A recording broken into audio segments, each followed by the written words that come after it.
Up.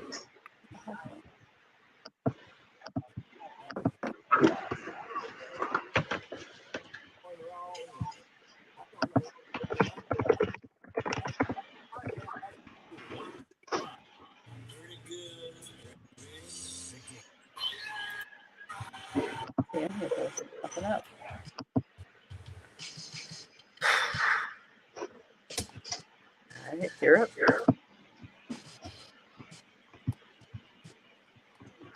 And good morning. Happy Friday. It's the early game. Patrick Brett, Jen Jensen with you.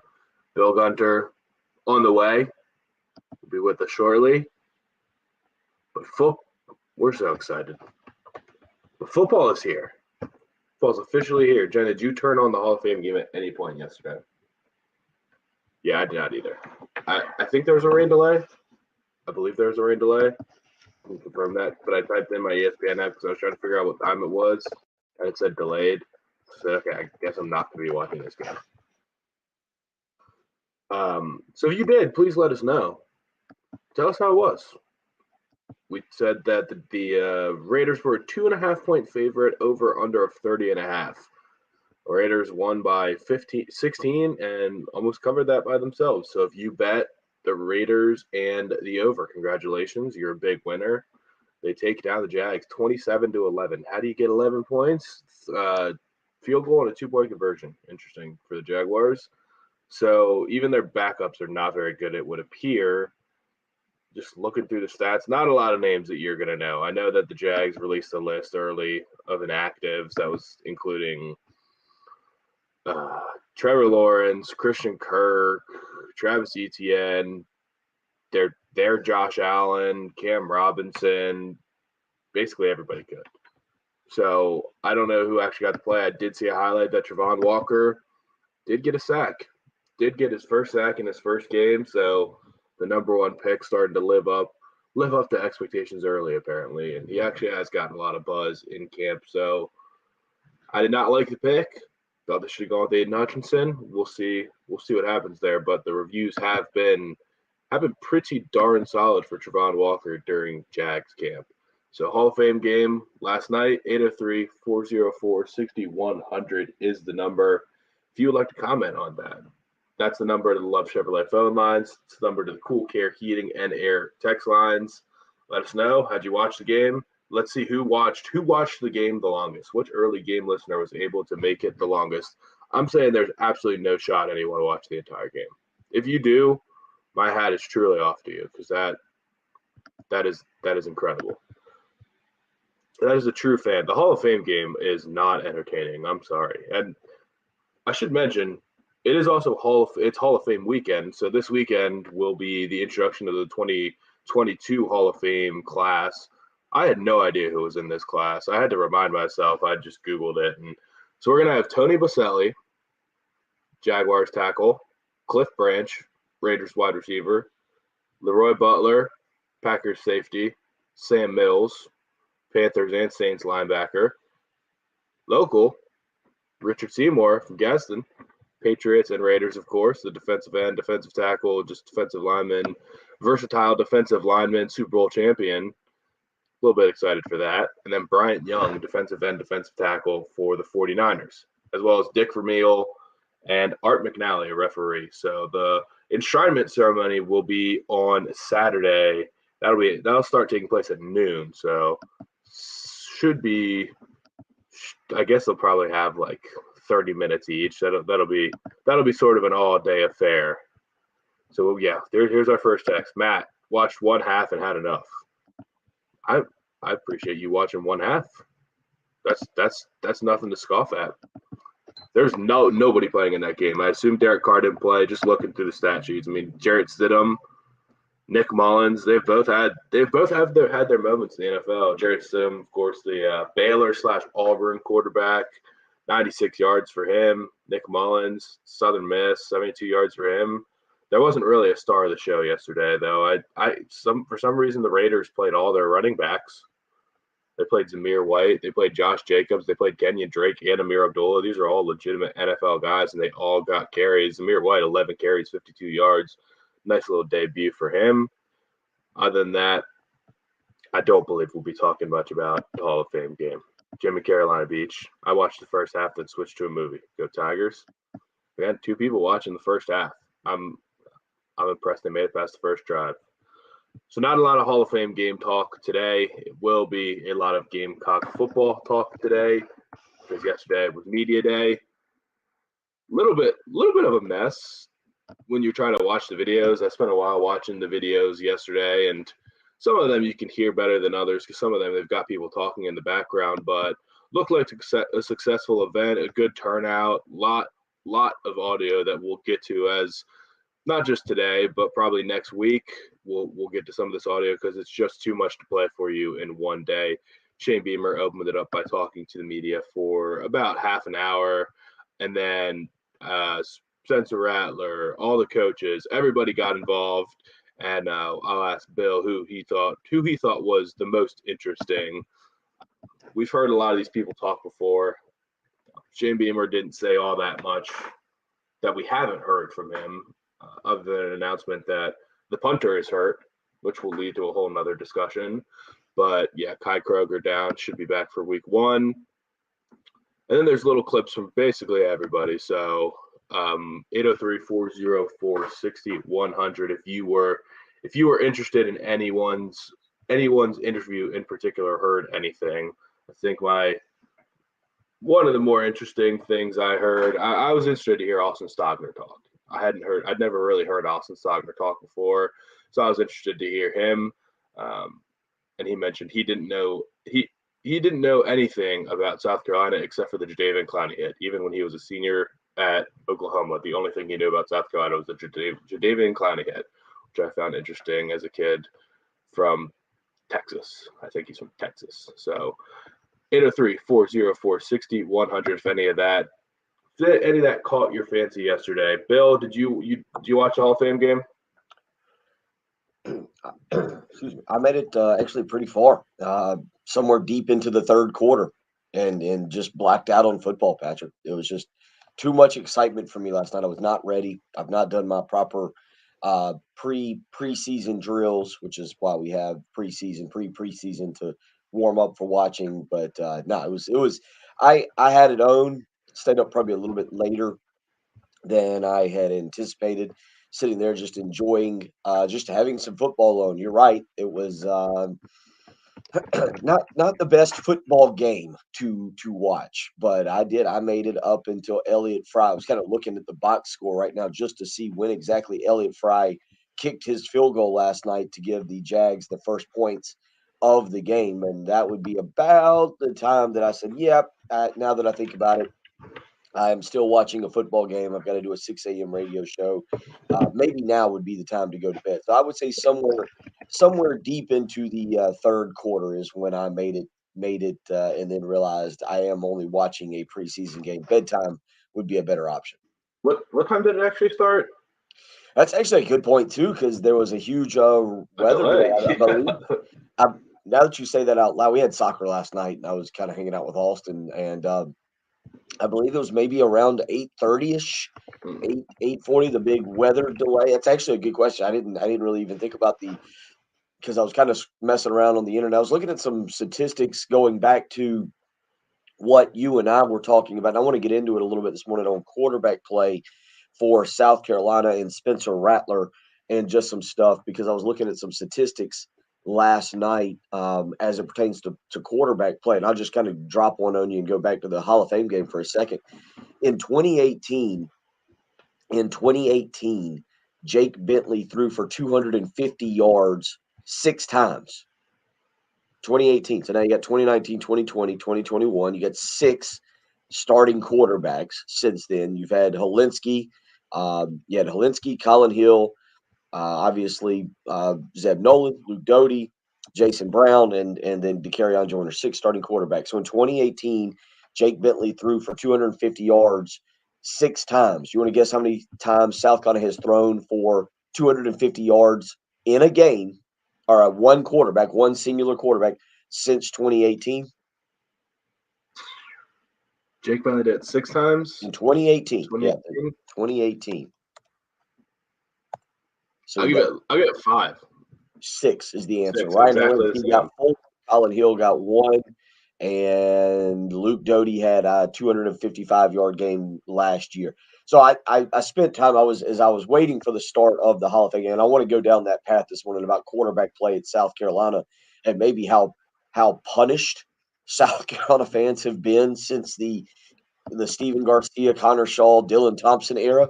You might have maxed out. You might have maxed out the goodwill with those quarterbacks, Patrick. But I spent a lot of time looking at stuff like that last night because of the conversation we had. So I did kind of lose track of time, and then stayed up. And again, I saw Elliott Fry kick the field goal. That came with 2:10 to go, Patrick. 2:10 to go in the third quarter. So I believe I went to bed right around the start of the fourth quarter. So I should get a medal or a prize for watching what was not really a good football game to begin with, but not a good football game with a lot of backups. Did you watch halftime? It was on. It was on. It was, again, I was kind of messing around. If you go to my Twitter account, I was doing some tweeting. There was some really cool things. One thing I'll say, and I put this on Twitter last night, and I don't know because I don't know enough about how Major League Baseball and the NBA or any other sport does their how they maybe they don't even like televise it or anything. I think Major League Baseball, maybe you get a phone call to let you know you've been put in the Hall of Fame. NBA, I have no idea. I'm guessing a phone call. No, But I know how they do it. I'll explain it. Of how, like, after they've done the vote, how they Yeah. inform the participant. Yeah. I'd be interested. I've never thought about it, but it actually, I guess, because the NFL does the absolute best job of kind of promoting their Hall of Fame weekend. Like you and I think it was 2 years ago, maybe 3, whenever Derek Jeter, who you would have thought would be a big deal, got put into got his introduction and did a speech. It was like on a Wednesday morning at like 11 a.m. I think the Yankees were actually playing a daytime game on the day that Derek Jeter got inducted into the Hall of Fame. So, like, the NFL does a good job of having a game centered around being there, or centered around being at the Hall of Fame. Does a great job. Last night they had all the great interviews with them, but they show videos of the guys being told. I guess the head Hall of Fame guy going to that player, whether they're in a hotel or not, and telling them they've been inducted. It's actually pretty emotional. Maybe I was just in an emotional spot last week because I was coming back to the studio to see Jim this morning. I'm not sure, one of the two. But it was. I think it's actually a pretty emotional thing. And I think the way the NFL does their Hall of Fame actually stands out a little bit more than the other big sports that I can think of. Yeah, so I don't know how the other leagues do it, but the NFL, everybody's in a hotel. All the finalists are in a hotel, unless they choose not to be, but they usually do. And then David Baker, that giant guy, he's huge. He's like 6'8", Yeah. 350 pounds. He's a monster. Actually just retired. So I don't know if he did. I think this might be his last class, or they might have replaced him. I'll figure out who the new president of the Hall of Fame is. But yeah, everybody's in a hotel and they're just waiting. It's the door knock. The door knock alerts you that you're in the Hall of Fame. So there have been stories guys have told about getting random door knocks, somebody playing pranks with door knocks, maintenance or hotel staff doing door knocks and upsetting them. But there's housekeeping, exactly. There's lots of good videos. If you just Googled NFL Hall of Fame door knock, you can have a very fun little half hour just watching videos of the emotions that hit guys when they hear that door knock and they find out they're about to be inducted in the Hall of Fame. It's pretty cool. So the door knock is the way they do it. There have been some examples of them doing it otherwise, like the last couple of years, he snuck into the studio to let Jimmy Johnson know that he was getting inducted in the Hall of Fame. Yeah, see, there was somebody else. Was it Bill Cowher? I think he was like crashing TV shows and things like that to let guys know that they were getting inducted in the Hall of Fame. We'll talk more about this, and just to come back around to that, because there is something about the way the NFL does it, and that's actually very. I don't know. There's something more emotional, and then it didn't help the Tony Boselli. Did you see the Tony? It was maybe second quarter. The Tony Boselli story last night, talking about his father passed away of cancer. I think it was earlier this year, but like his mom and his wife basically had to convince Tony Boselli's dad to kind of do a video that they then withheld from Tony Boselli. Ugh. And Tony Baselli like holds up and is able to talk about it the entire time. I was Yikes.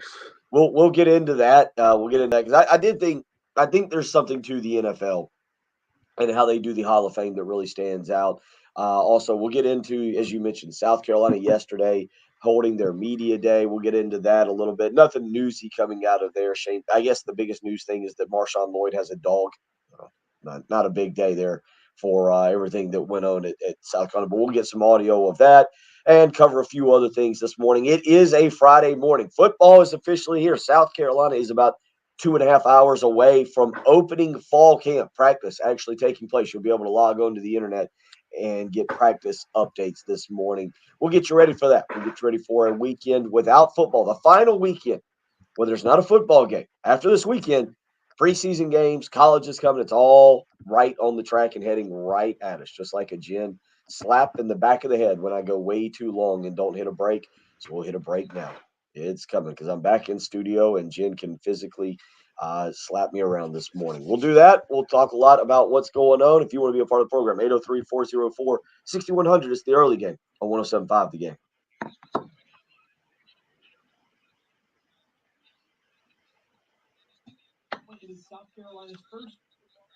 Let me guess. I bet I got 12 lives in the first spot, right? Just everything. It's the 11 o'clock hour, but the upside is that they'll have an opportunity to go to practice this morning and then come back and tell us everything that they saw in the 11 o'clock hour. So you'll want to stick around for that, plus plenty of sound from assistant coaches Shane Beamer and a whole host of South Carolina players from Media Day yesterday. Football head 9 a.m. to noon on your home of the Gamecocks, 107.5 the Game. 107.5 The Game traffic from the Shepherd's Plant Traffic Center.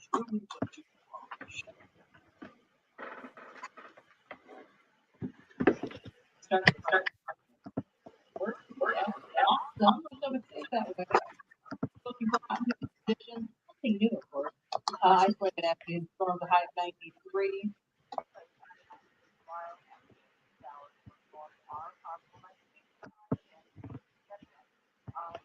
Right now it's 74 at 107.5 The Game. This is Zach Gelb with the CBS Sports Minute, sponsored by Wrangler Jeans. Visit Wrangler.com for the best in denim. Wrangler, for the ride of life. Former Jets defensive end Lijay Douzable told me that he expects the Patriots to take a step back this year and believes the Jets could finish ahead of both New England and Miami in the AFC East. I'm not even sold that the Pats or Dolphins make the playoffs, but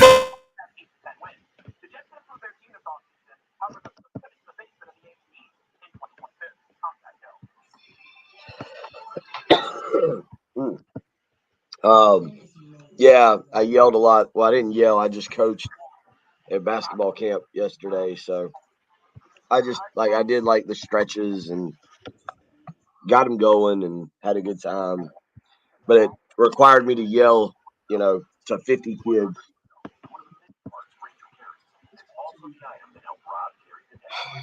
What a morning. So it's only 6:20. What a morning.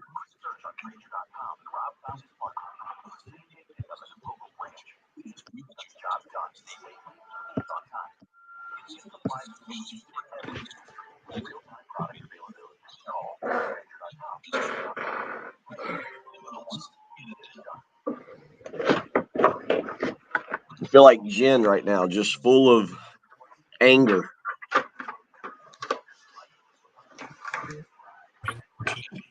Why would I have anger?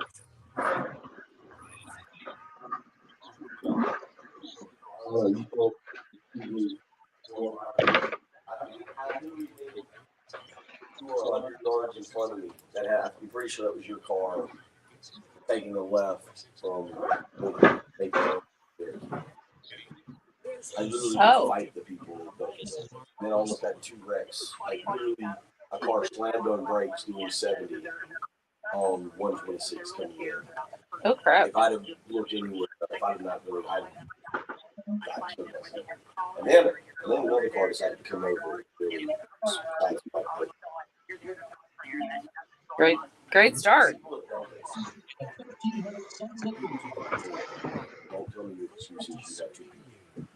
Yeah, it doesn't matter. Yeah. Well, the only defense I did, there was 7 cars. 5:30 like, backed up. Mhm. I've seen it when I go home. Literally,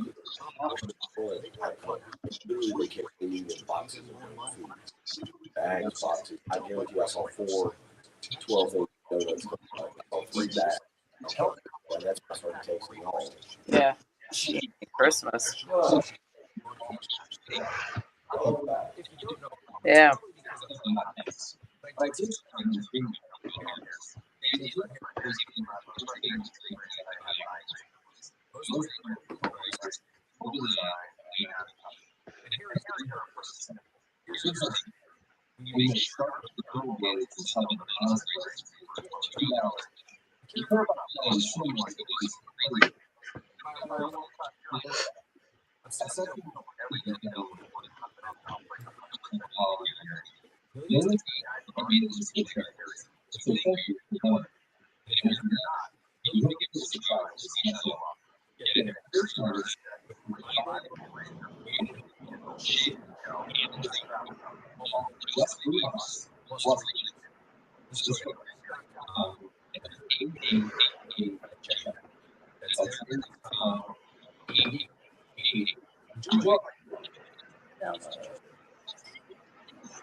Wee.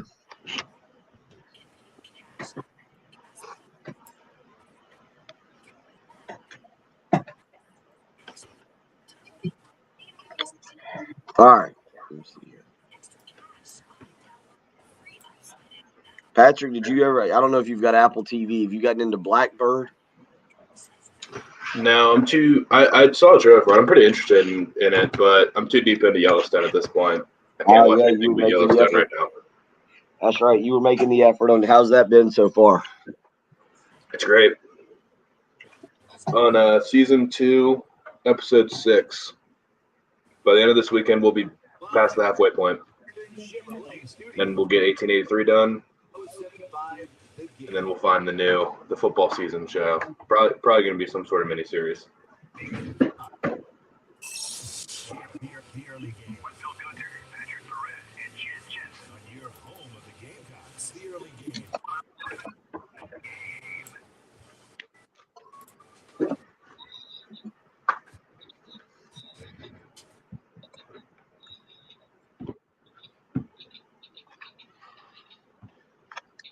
Eight 803-404-6100. That's how you can be a part of the program this morning. If you want to join myself, Patrick Perrett, Jen Jensen.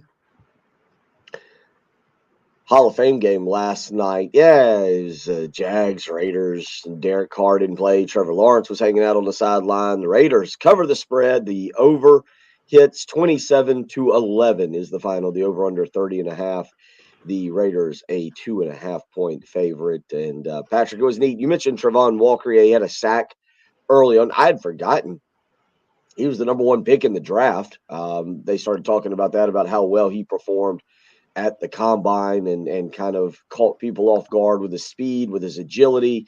Said that didn't really perform all that well at Georgia because they moved him around. I don't know if you caught all of this. I don't know how much you watched last night, but basically said that, his time at Georgia, that they overutilized him, too many spots, didn't really kind of focus on one spot. So they felt like, or the Jags felt like once they got him in and put him at linebacker, like that stand-up edge rushing position, he'll really prosper and move forward. He does get a sack last night, but overall, it was nice to have football. That was great. Jags, Raiders, well, we could have been a little bit better, or at least given us a little bit of Travis Etienne, Trevor Lawrence. Another interesting thing, Patrick, just going back to last night, listening to the announcers talk, how bad Urban Meyer has messed up the Jacksonville Jaguar locker room, like the mentality. Like Doug Peterson talking last night a little bit about Doug Peterson, the new coach for the Jags, how he really couldn't even come in and yell at players right away. And he had to kind of baby step his way through trying to build relationships and trust. And he said it was one of the hardest things he's ever, this was him telling one of the guys in the interview, one of the hardest things he's done because that locker room is so broken and divided because of the Urban Meyer experience. It's taking a while to get it back. Yeah, they're also just not very good. I mean, their kickers are knocking out fans in practice. They're getting blown out of Hall of Fame games, which is usually just an indication of like your third stringers. But back-to-back number one picks, and it's not just Urban Meyer. I mean, they give out half a dozen terrible contracts this offseason too. So their team is better, but they're just so desperate and nobody wants to play in Jacksonville that they've got to overpay people. Deontay Johnson signed a contract extension yesterday for the Steelers. Really, really good receiver. And he's barely making what Christian Kirk made. Like, Christian Kirk's the most overpaid player in football. And the Jags just had to do it because it's hard to draw anybody there. They need weapons for Trevor Lawrence. He's hardly a weapon, but it's something. And yeah, they're just a completely broken franchise. I don't know how they turn it around. I mean, Doug Peterson is a good coach. The players seem to like him in Philly. Obviously, he won a Super Bowl, so that's something. But it's not going to be easy to turn that thing around. It's just top to bottom, just a broken franchise. Well, I think they were talking last night, and you kind of go across the board, Patrick. And we don't know what Trevor Lawrence is going to be or what Travis Etienne is going to be. They do have some decent players, is kind of what they were getting. It's not – You're right, I think, and that's one of the things that Urban Meyer almost ruined our perception of Jacksonville. I thought that was going to be very interesting with Urban Meyer in Jacksonville. I never would have thought it would go that poorly. And look, let's be honest, maybe the kickers are terrified because Urban Meyer was walking around kicking kickers before games. Maybe that's what maybe that worked. Maybe that was the reason that I forget who it was bonking pedestrians and fans and beat reporters before or during the first warmouts because they weren't getting kicked. They weren't having the pressure put on them. But in all seriousness, listening to it, that franchise is not a Super Bowl contending franchise, not really a playoff franchise right now either. But it's not as bad as I think what the perception is because of what Urban Meyer kind of put them through the last year. It's not a terrible. I mean, they're a bad team. I guess they're not a terrible team, but you just kind of go through it. Like, yeah, Trevor Lawrence is going to be ultimately all that matters. If he turns out to live up to what he was billed as coming out of college, one of the best quarterback prospects of all time, then they're going to be okay.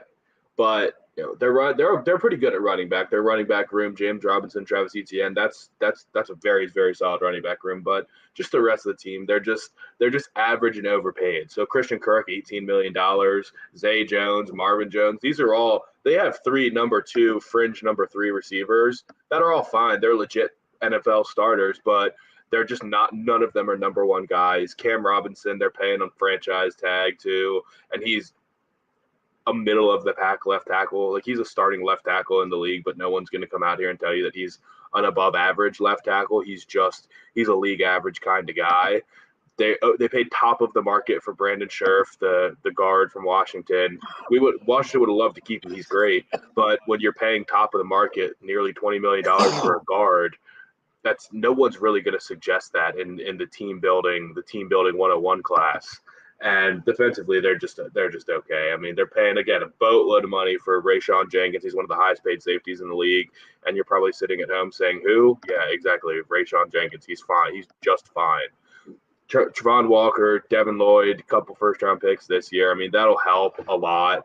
But Josh Allen's honestly maybe the only star on that team. They bring in Evan Ingram, who was a drop, a nightmare with drops in his time in New York, and he can't block. So, yeah, they're just an okay team that's overpaying for pretty good players. They're paying elite contracts to pretty good players.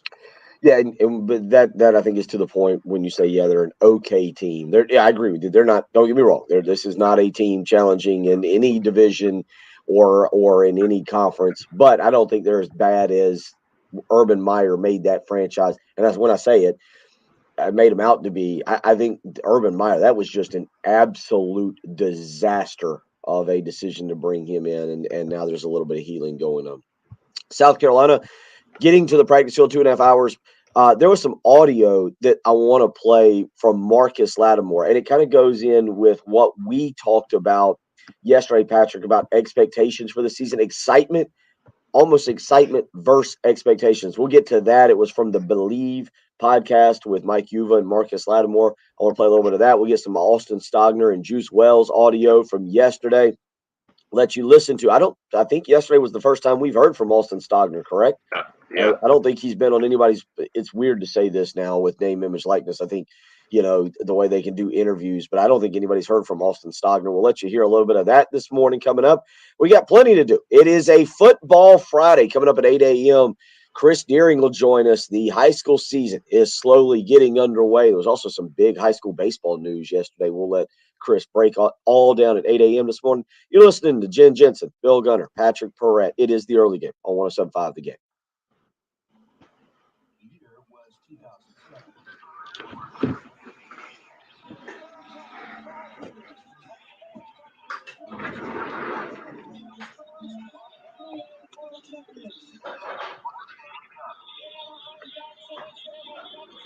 And on November 12th, 2007, 107.5 The Game went on the air. No Steve Spurrier. 107.5 The Game is on. You're listening to Richie Phillips, Mike Wayne, and Bruce Haley on 107.5 The Game. And now, we're going to celebrate our 50th anniversary with you, because without you, there is no us. Our 15th anniversary celebration, 107.5 The Game, is sponsored by Lexington Orthopedics and Sports Medicine, getting you better sooner. Your home of the Gamecocks. 107.5 The Game. Bless you. August is here. That means a few more triple-digit days. September will probably mean the same. I mean, look, some of us are already circling that September 17th game against the Georgia Bulldogs is an extremely hot day. When you come home from that football game, you're going to want that air conditioning unit working properly at the house. That's why I rely on AAA heating and air. And I tell you what, right now, due to government regulations, the current minimum SEER rating for HVAC systems is going to change. So at AAA Heating and Air, current inventory cannot be sold after December 31st. As the year 2023 starts, customers can expect to pay an average of 30% more for a SEER 2 HVAC system. It all means for you that there's no better time to purchase a new HVAC system, and AAA Heating and Air is emptying out their warehouse to make room for the brand new system. So give them a phone call today and get them out to either maintain or purchase that new unit. 803-677-1500. Again, that's 803-677-1500. You need to tell them Bill Gunner sent you. Right now, AAA Heating and Air is guaranteeing financing. No problems at all. Even if you've got bad credit, AAA Heating and Air will make sure you get financing on a brand new unit. They'll work with you. A 15-year parts and labor warranty included that is transferable. You sell the house, you can even sell the parts and labor warranty there that comes along with the brand new unit.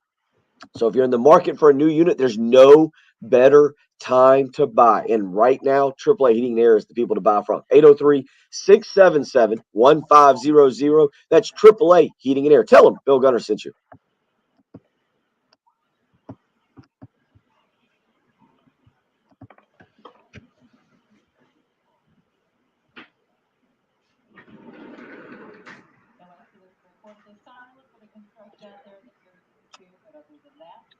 Things move along very well. We'll take that. Partly cloudy unit today, chance for an afternoon isolated thunderstorm. A high of 93. We're going to replicate that throughout the weekend. 92 for the high tomorrow, 91 on Sunday, 74 right now at 1:05 game. Finding great candidates to hire can be like, well, trying to find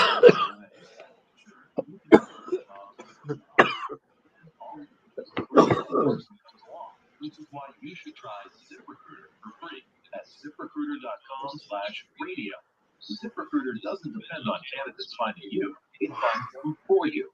Its powerful technology identifies people with the right experience and actively invites them to apply to your job. You get qualified candidates fast. So while other companies might deliver a lot of hay, ZipRecruiter finds you what you're looking for. The needle in the haystack.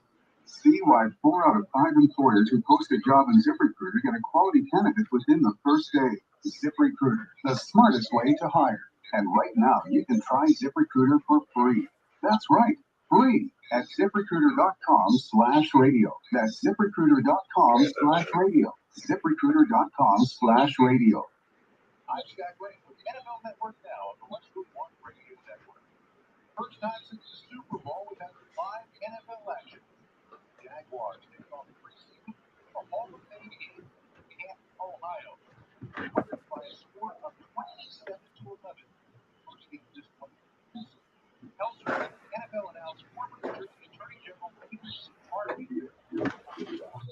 suspension round on one. That was Harvey reported NFL received a 1-year suspension on. The detention also required for his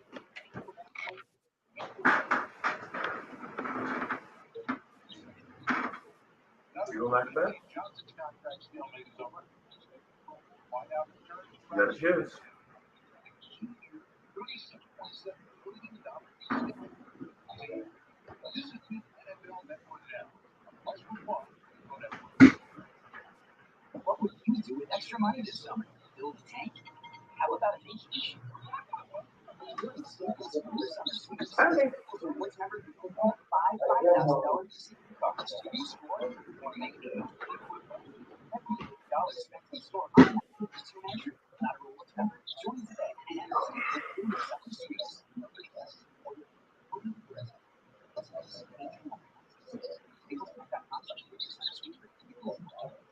DQ presents Sureness. Sure, the burger of your dreams. It's on the new Adi. I'm working from home today, so we get to hang out all day. and loaded with 100% seasoned innovative patties, melty cheese, and a combo of top-notch toppings and sauces galore. This burger is calling your name. The DQ signature stack burgers lineup. Try today. What we're talking about on 107.5, sponsored by Buck Chevrolet. Okay.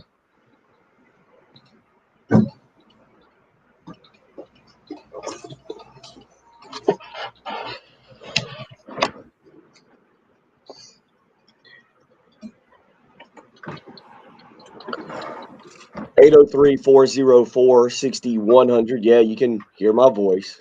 I didn't yell. When I say I yelled at the kids yesterday at basketball camp, it wasn't like yelling do this, do that. It was you're trying to talk to 50 kids. And I think Jen, was it you or somebody that said I should have been using a bullhorn, or I forget if that was you yesterday or what. Yeah, all right. And maybe I should have, but yeah, we did. I did the defensive drills and the stretching, and we did some dribbling and stuff. And so I was just having to raise my voice. So I'm not sick. I've been coaching. So I sound like a high school football coach this morning as I come to you. 803-404-6100. If you want to weigh in this morning, be a part of the program. Mike Yu has got a podcast with Marcus Lattimore, I believe that's how you say it, Believe podcast. Patrick, you and I were talking about excitement of the 2022 season versus expectations, because it's odd. In 2014, I remember 2014, South Carolina was coming off of 3 straight 11-win seasons. Dylan Thompson was taking over. South Carolina fans were just very fired up. They were a top 10 team. A lot of picks to win the SEC East and go play again for the SEC championship. And so there was expectations that obviously did not get met. That team finished 7-6. This year, this is as excited as I remember as I've seen the fan base in quite some time, but there's not expectations. This is Marcus Lattimore talking about the expectations of the teams he played on, along with the excitement versus what we've got going into this year, which I think is very interesting.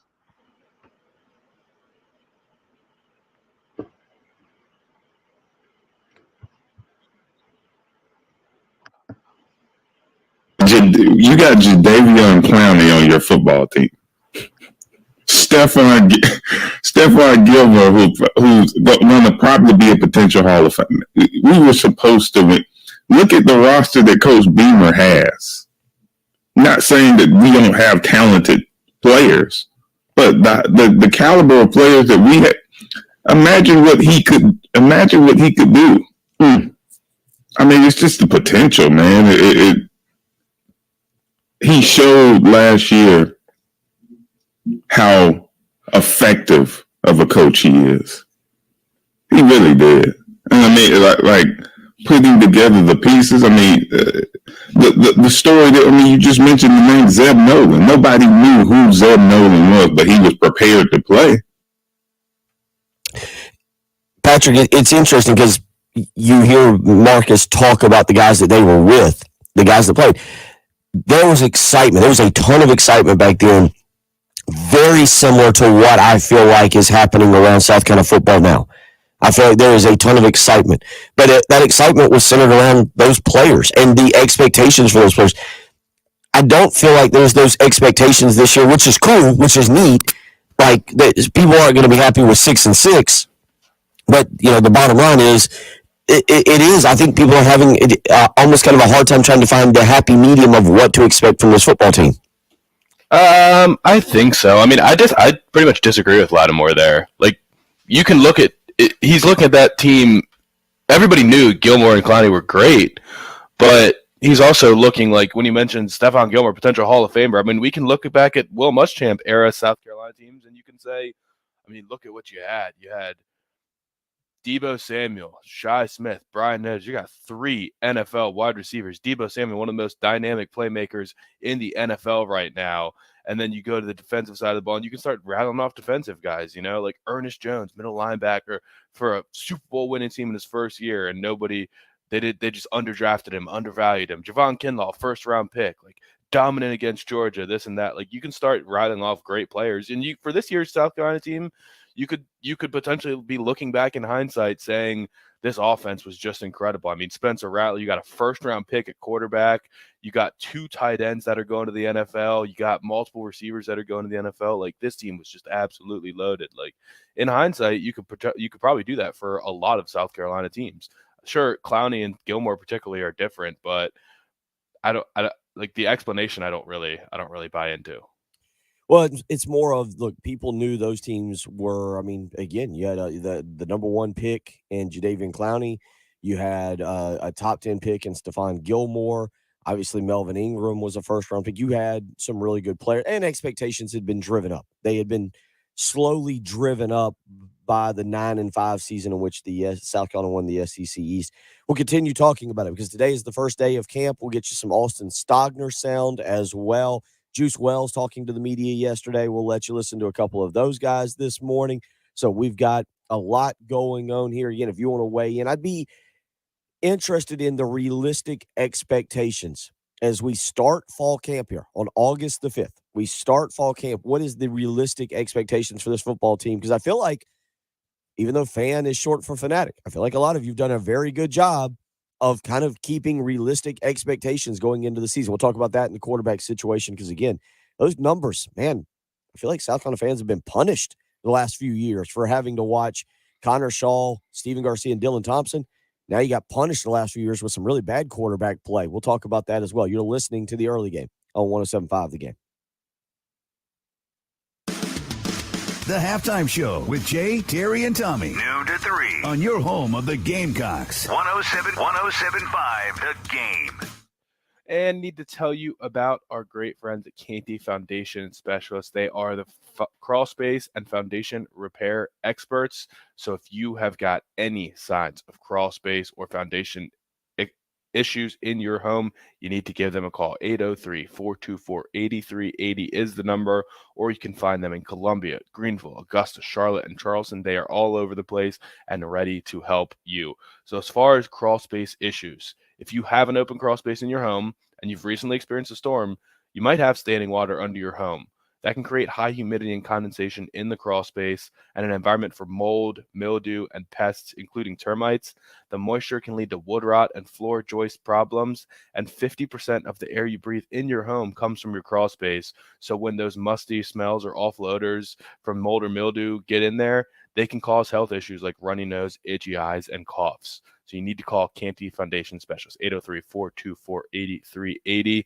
And again, foundation repair experts as well. So if you have cracks in your exterior brick, in your walls, above your windows or door frames, over your garage door, if you've got uneven or bouncy floors or doors or windows that are sticking, these are all signs of foundation problems. And again, need to get Canty out there to take a look. 803-424-8380. And they can also do concrete repair, concrete leveling, commercial services, basement waterproofing. There's no end to how they can help you. 803-424-8380 is the number. Canty Foundation Specialist, or you can visit them on the web, cantycanfixit.com. 107.5 The Game traffic from the Shepherd's Glass Traffic Center. Shepherd's Glass, a true reflection of quality. ShepherdsGlass.com. Yeah, that obviously would change things. 2-1. I mean,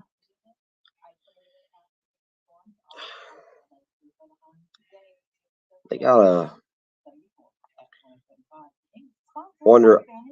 Patrick, you think Arkansas will be ranked in the? Arkansas will probably be ranked in the top 25, don't you? To start the season.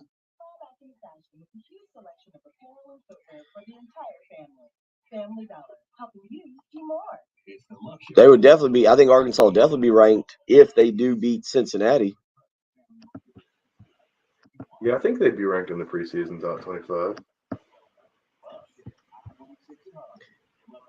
They were 21 in the final AP top 20 poll and 20 in the coaches poll in the final poll. CBS predicts them at 16. So, yeah, I mean, so they beat Cincinnati. Top 15 team. They'll be top 15 team.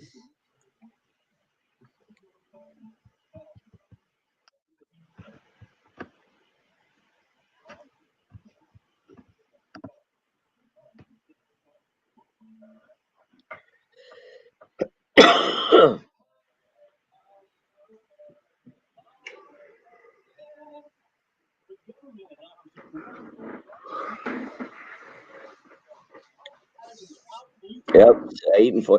See, that's the crazy thing. You got nothing. I'm not picking on you, Steven. I guess my point, like, yeah, Vegas has got what, Patrick? We said 5.5, where you would feel like what Steven just said. You would feel like six wins is an easy take. Yeah, but again, like that's saying 2.5 games over your win total is reasonable. Like that's asking a lot, apparently, according to an unbiased. Yeah, it's a good point.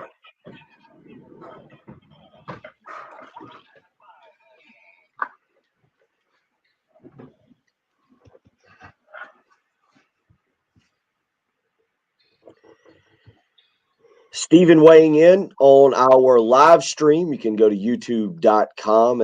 As always, search 107.5 The Game and join us. He says, I'd say 8-4 is a reasonable expectation. Larry weighing in on our live stream says, I'd put $200 on South Carolina. I think he means South Carolina. He said them. I'd put $200 on them to win 6 games. And Patrick, that kind of led us, as we talk about expectations, that kind of leads us down the path. Yeah, Vegas, just kind of like last year, is either undervaluing South Carolina at 5.5 wins. If you want to go in and take South Carolina in that 5.5 win total, you feel like it's pretty good money. But you look at the schedule, and as you and I were just talking about this, there's a good chance that game number 2 against Arkansas is a top 15. Arkansas will be in the top 15 when you go into Fayetteville. I think you said CBS is projecting them, has got a preseason way too early has them at 16. It's not way too early at this point, by the way. Good point. Yeah. Good point. We're less than a month away. But yeah, 16. And they play Cincinnati to open the season, and that's at least a name brand. It's now a name brand team after being in the playoff last year. Arkansas wins that. You would expect them to jump into it's very likely your next 2 games are top 15 showdowns after the Georgia State game. We look at I feel like we look at Arkansas even after the 9-4 season as a team very similar to South Carolina, but in reality, Sam Pittman's built that team up to where they'll definitely be top 20, barring a loss. Maybe they lose to Cincinnati, I don't know, but they would be top 15, right? Yeah, and this is where I'm sort of changing my stance. The fan base is not being very reasonable. Most more. I don't think I 8. don't think so, dude. If you're saying 8-4, that's not reasonable. But that's a one game. Not that it can't happen. Not that it can't happen, but it's 2.5 games over the win total. 8-4 is probably getting you third in the SEC East. They're voted to be fifth. Like you're saying, they'll be substantially better than the unbiased opinion is. And then just start rattling them off. So Georgia State, Charlotte, SC State, Vandy. That's your easy 4. So you're saying like lock, they're beating Missouri, who beat them last year. They're definitely beating Florida. They're definitely beating Kentucky, who beat them last year. And then they're going to go also into Arkansas and beat a top 15 team. Like, dude, that is a great season. Or they beat Tennessee, who beat them by 25 points last year. That's not a reasonable expectation. That is a great season. Hold on now. Yesterday, you were selling us on this being the best South Carolina offense. I forget I don't want to say all time, but you were saying one of the best you've seen.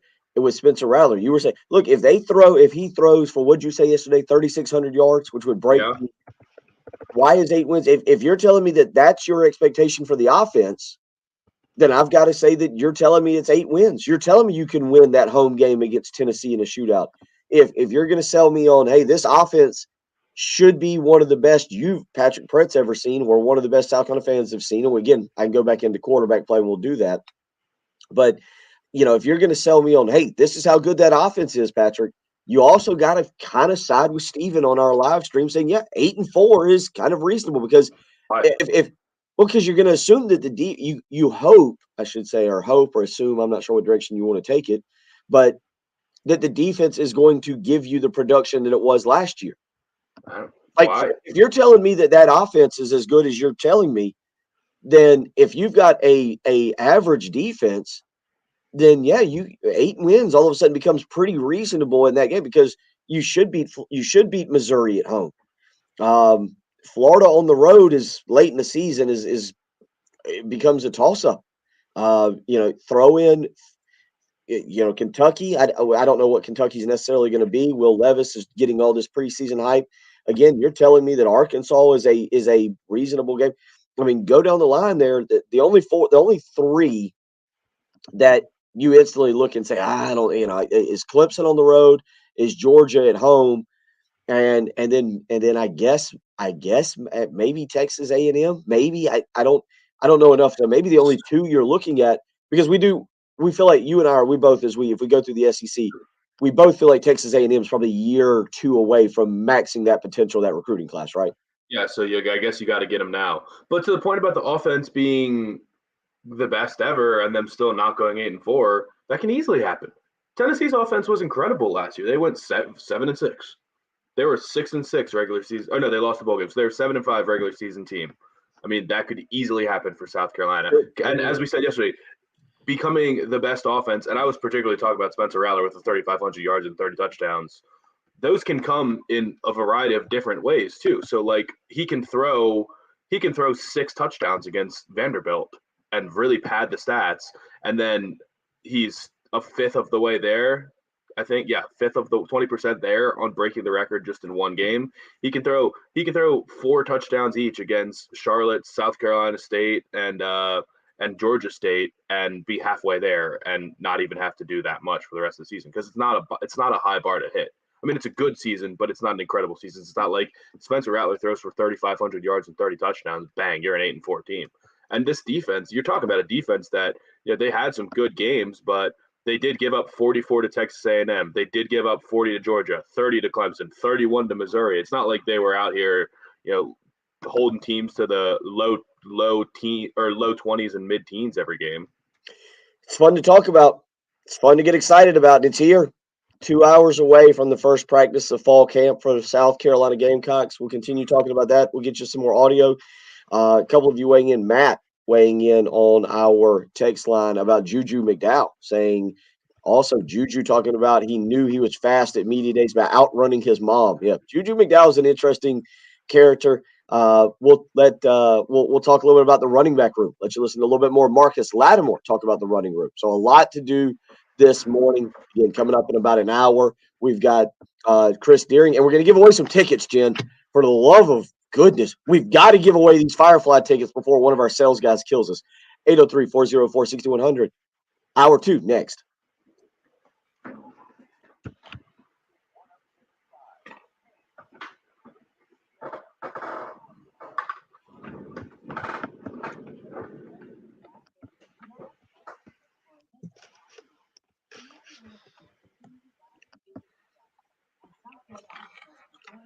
Sleep number.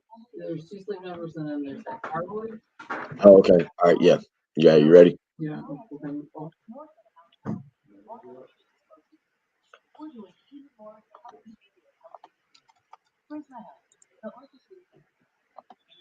just from Discover Reward. If you're a loyal credit card customer, you should be rewarded for your loyalty, preferably with something that you actually want, and something that you can actually. All right. Sleep number.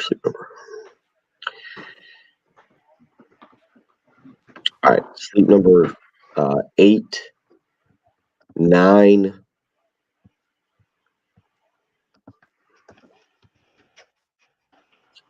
Yeah. All right. I'll knock it off. All right. Sleep number 8, 9. So Tuesday through Thursday here. Tuesday through Thursday in 3, 2, 1. Waking up each and every morning doing a sports talk radio show. Well, it can be a little difficult if you don't get a great night of sleep. But with a sleep number bed, that is never a problem. Bill Gunner for Sleep Number. I put that sleep number setting on 45 and I'll wake up rested, refreshed. I'm ready for Jen. I'm ready for a Gamecock Larry phone call. I'm ready for a Patrick Perrette rant, all because of a great night of sleep. You can do the same. Make the switch to Sleep Number today, right now. It's time for Sleep Number's biggest sale of the year, where all smart beds are on sale. Save 50% on the Sleep Number 360 limited edition smart bed for a limited time, only at a Sleep Number store.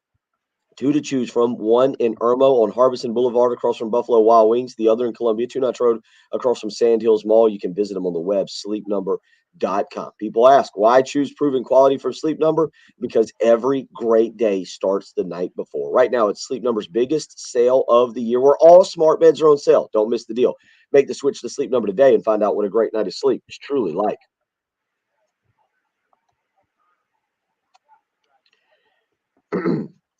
Eight 12 through 8:15. 3, 2, 1. Waking up each and every morning, getting fired up for a sports talk radio show, well, it can be a little difficult. If you get a bad night of sleep, you're cranky, you're groggy, you're ready to yell at your coworkers. And let's be honest, your coworkers don't want you yelling at them. Get a great night of sleep with a Sleep Number bed. That's exactly what I do. Bill Gunner for Sleep Number. I put the Sleep Number setting on 45 and I'll wake up rested, refreshed. I'm ready to go. I don't yell at anybody, unlike my coworkers yelling at me. And you can do the same right now. Choose proven quality sleep. Don't miss Sleep Number's weekend special, where all smart beds are on sale. Save 50% on the Sleep Number 360 limited edition smart bed, plus special financing subject to credit approval. Minimum monthly payments required. See sleepnumber.com for details. This deal ends Monday, August 15th, and it's only at a Sleep Number store. 2 to choose from, 1 in Irmo on Harbison Boulevard across from Buffalo Wild Wings, the other in Columbia, 2 Notch Road across from Sand Hills Mall. And again, you can visit them on the web, sleepnumber.com. People ask, why choose proven quality sleep from Sleep Number? And I tell them, because every great day starts the night before. Make the switch to Sleep Number today. Find out what a great night of sleep is truly like.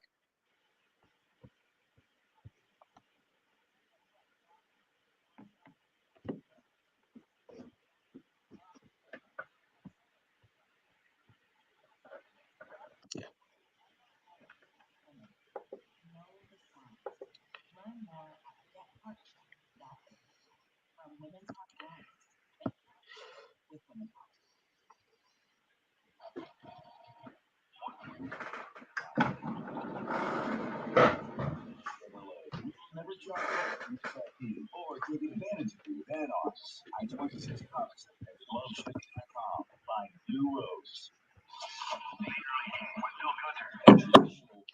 If we give away one of these tickets, are you ready to do that right now?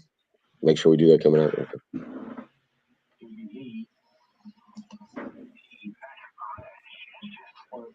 Oh, yeah.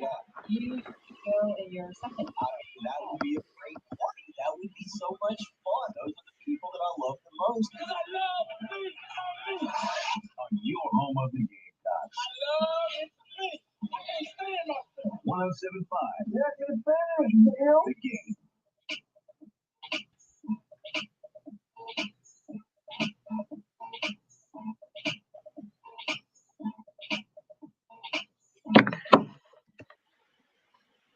Well, bring sexy back, bring football back. It's all kind of the same, right? Justin Timberlake, Bill Gunn. It's very similar, Right, Patrick? Right, Jen?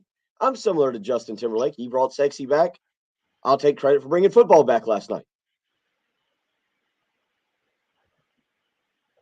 It's great to be back. It's great to be back in studio. I'm glad. Was that a joint Bill and Justin Timberlake or trash comment?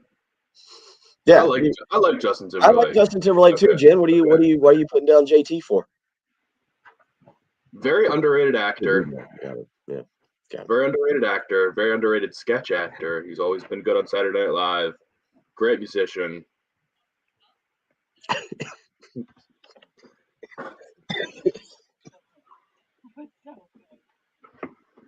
I'm a big JT fan. I think he's one of the best entertainers in the world. Not many people can be as successful in acting and music as he is. So there we go. No Justin Timberlake slander on this show. No, I agree with you.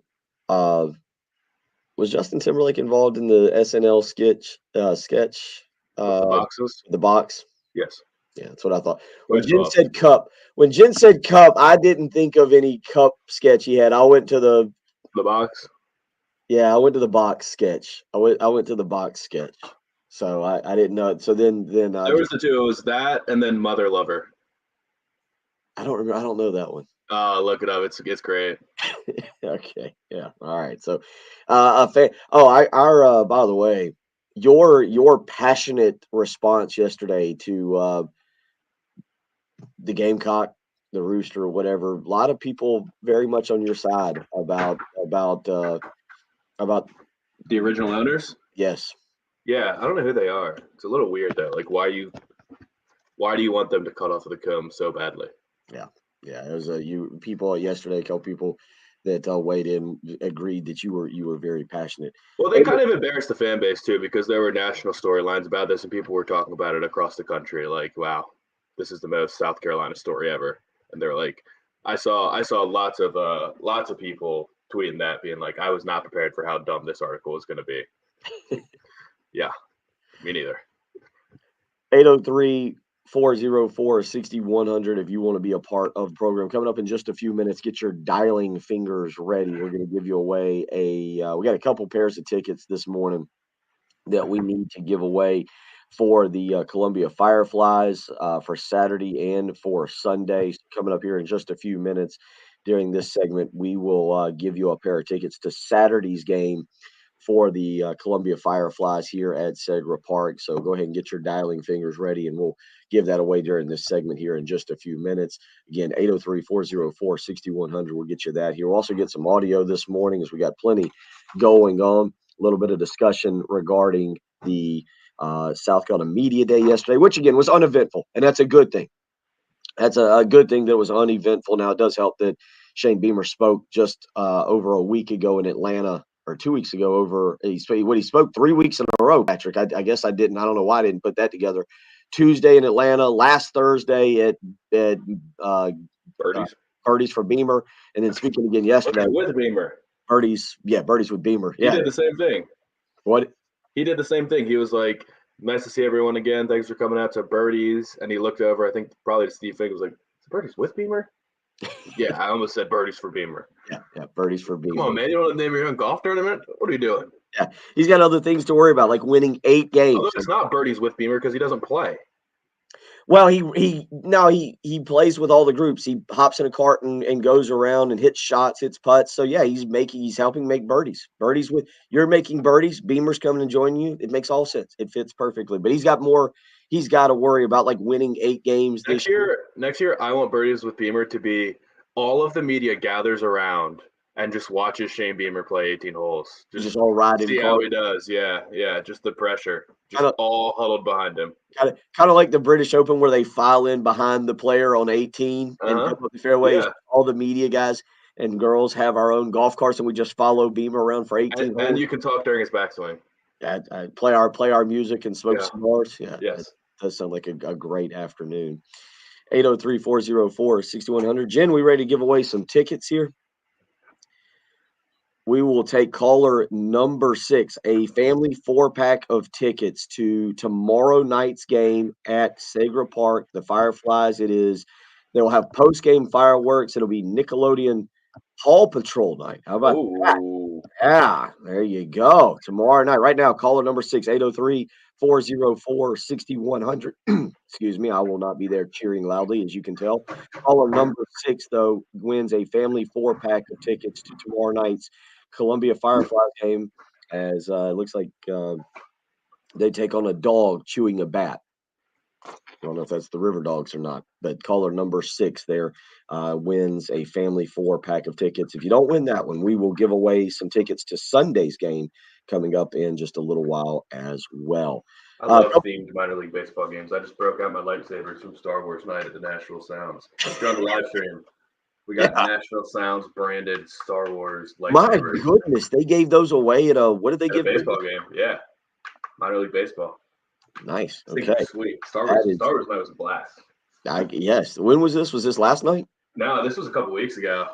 Okay. Yeah. If you didn't see those on the live stream, there's another reason. Steven weighing in on our live stream saying, awesome, Patrick. Patrick, we were talking in the previous segment, expectations. A couple people weighing in on this. Gene weighing in on expectations. He's saying, I'm thinking 7-6 again. JB weighing in. He says 8 wins is doable. We should have won 8 last year. Only thing that scares me is Satterfield, still not a big fan. And then Mike weighing in and said defense gave up a ton of points because the offense kept giving the ball back to those teams. Yeah, Patrick, you are right. And this is the interesting thing about the defense. You go back and you look at that Tennessee game. South Carolina blitzed out of the gate in that one. Obviously, we know what Texas A&M did to South Carolina, although that one is just as much. I'm with you. I'm with Mike on that. Just as much on the offense in that Tennessee game. The Texas A&M game. Offense was bad. The Missouri game is the one that I probably look at the most because that was a game where South Carolina simply could not stop Tyler Beatty. If you stop him, you win the game. And South Carolina's run defense last year did have issues. And if we're talking about one area that has to be fixed, you start with quarterback play.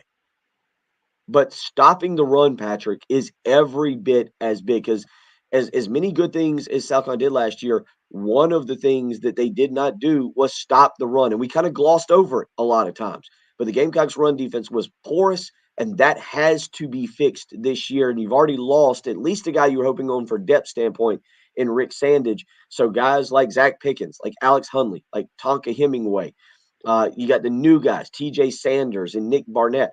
These guys on the interior have to stand up. Thank you. Nick Barrett have to step up, and they've got to be able to stop the run up the middle. I guess my question would be why would we assume that that's going to happen? I mean, there's reasons to believe that it can happen. Like just simply year 2 in the system. That helps. Right. But Enikbari was a great run defender for you too. He was drafted fairly highly, but his sack numbers weren't crazy. He was just consistently good. Like he stopped the run too. He was big, strong, and held up strong at the point of attack, right on the edge there.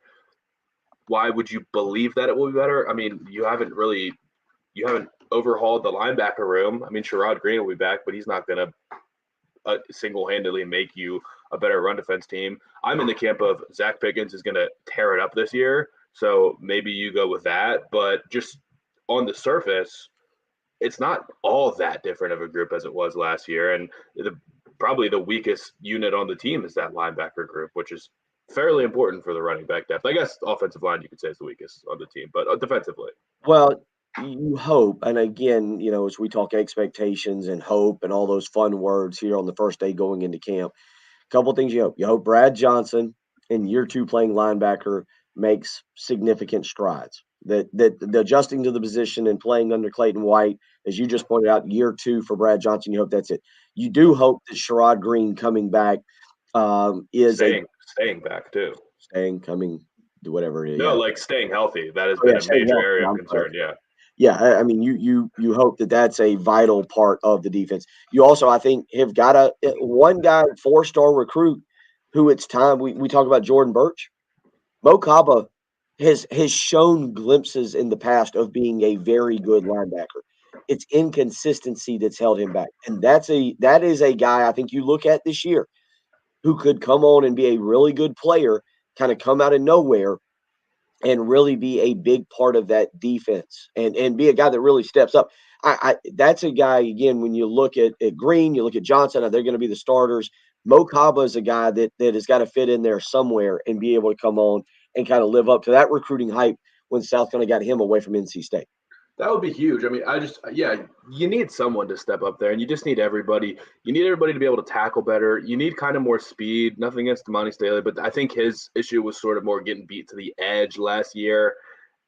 Guys like Tyler Beatty being able to do that because he was more of a speed guy. He was really great all around back. Like, you weren't getting beat by bad running backs or bad running games or anything like that. And there were a good stable of them in the SEC, but it's not going to get easier this year. I mean, you're still playing A&M. They've still got A-Chain, and Chris Rodriguez is still there at Kentucky, and I don't know who the running back is at Arkansas, but they're going to have a great offensive line, so you got to be ready to play regardless.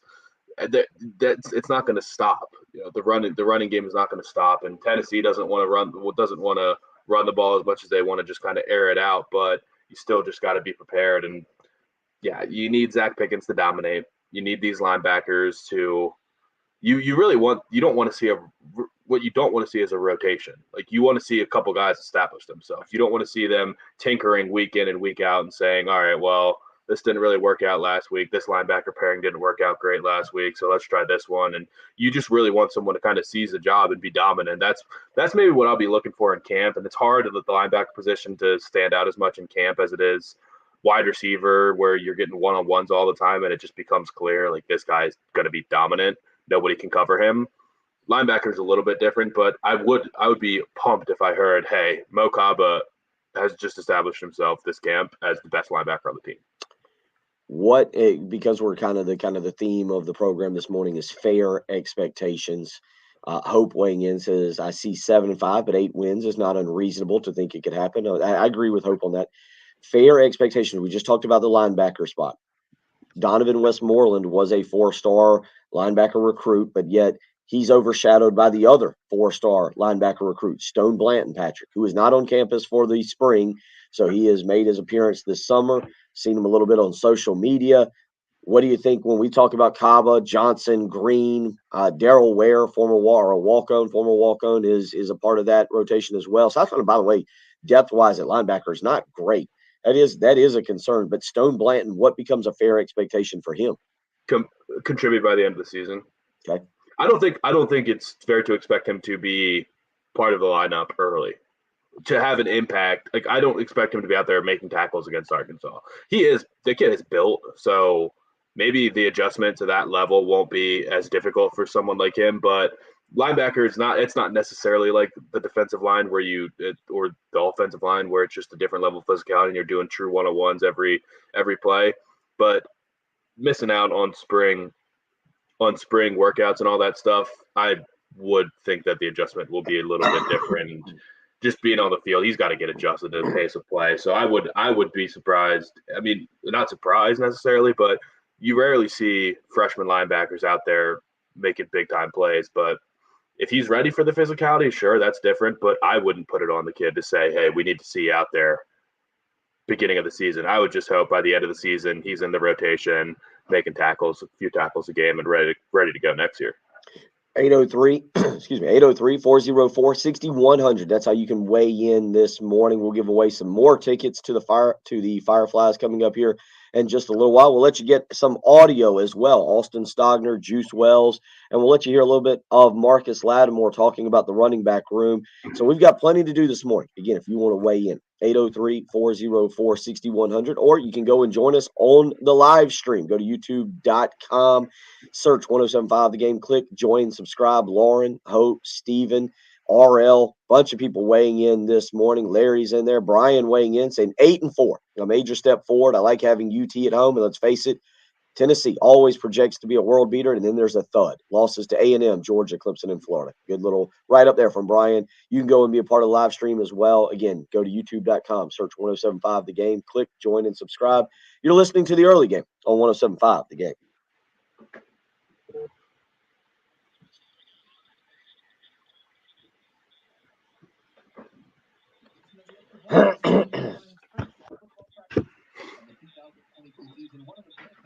Obviously, the Gamecock Central hour now in West and Chris, it's the 11 o'clock hour. Upside, they'll have an opportunity to go practice and then come back and tell us everything that they saw in the and sound from assistant coaches Shane Beamer and a whole host of South Carolina players from Media Day yesterday. Football ahead coming up on the Extra Point. The Extra Point. With Pearson, Preston, and Gamecock Central. 9 a.m. to noon. On your home of the Gamecocks. 107.5. The Game. Keeping your home clean, it can be difficult. You got a lot of things to do. I mean, I've got a daughter that's in middle school cheerleading, a son who plays soccer. I've got this job. I've got to deal with Jen. You get the point. There's a lot going on in my daily life, but I like keeping the house clean. However, finding time to do it a little difficult. So I turned to the pros at Zero Res, and you can do the same.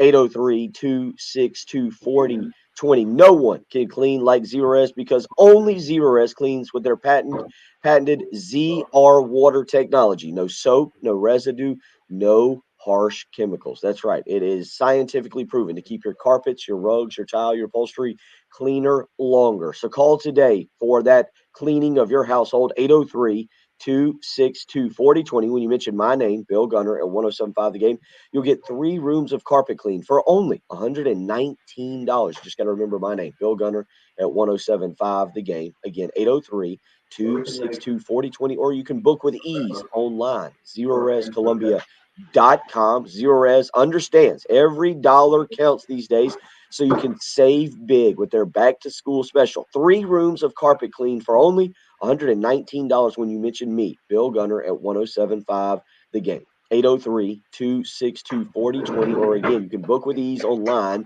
ZeroResColumbia.com. Make sure you mention my name, Bill Gunner, at 107.5 The Game. How hard is it to remember that? 803-262-4020, or online, ZeroResColumbia.com. ZeroRes, spell it backwards or forwards. It's the right way to clean.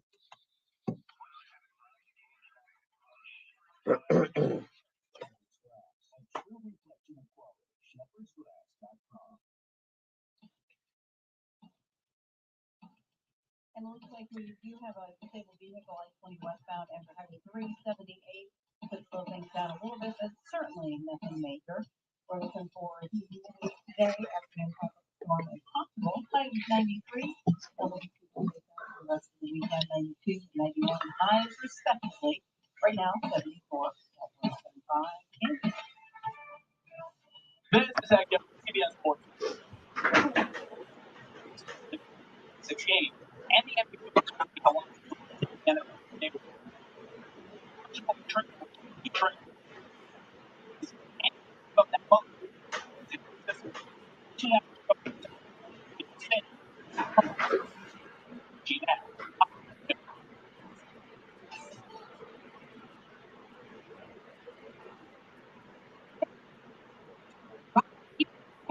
You can also get years of fun. Get exclusive savings from Pocketbook to refinance to what about you lock it and drop it so you can buy today?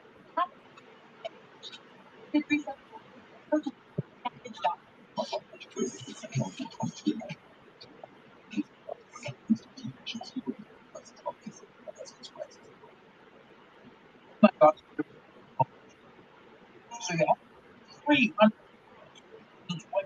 days versus 4. They say 4 times the charm. This is the tires, old as I am.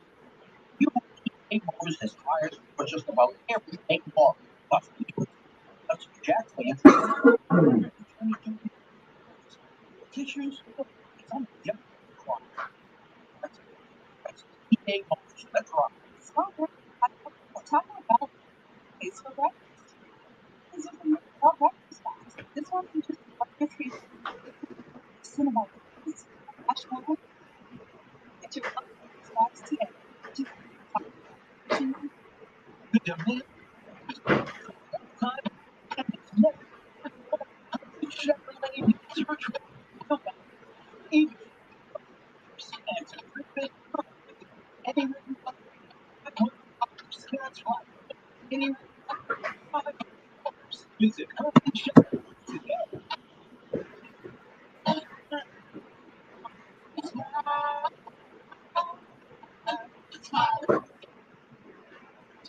Back to school shopping on a budget? Then Kohl's is the place to go. Get the extra for under $9. For $14.30. 2 20 karat. Got $10 off at Kohl's Rewards, and it's a tax-free Carolina. Let's start focus on our which is with unlimited everyone's welcome. For just $30. Our best place to unlimited. You say $30? Yeah, $30 a line for the whole family. And do what you want. You love. Switch to Verizon today. Paper-free billing required. Unlimited 5G nationwide. Gesture. Billing slower than 100. All smartphone lines on the select includes domestic talk, text, data use, and data roaming and 2G. It's all sports.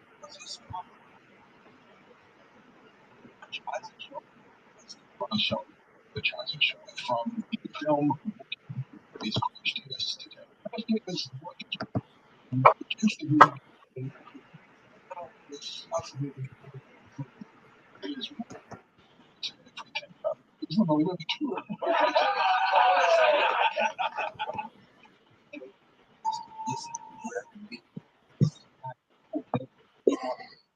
Oh.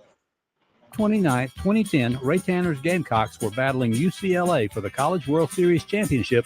We pick up the action in the bottom of the 11th in Game 2 after winning Game 1.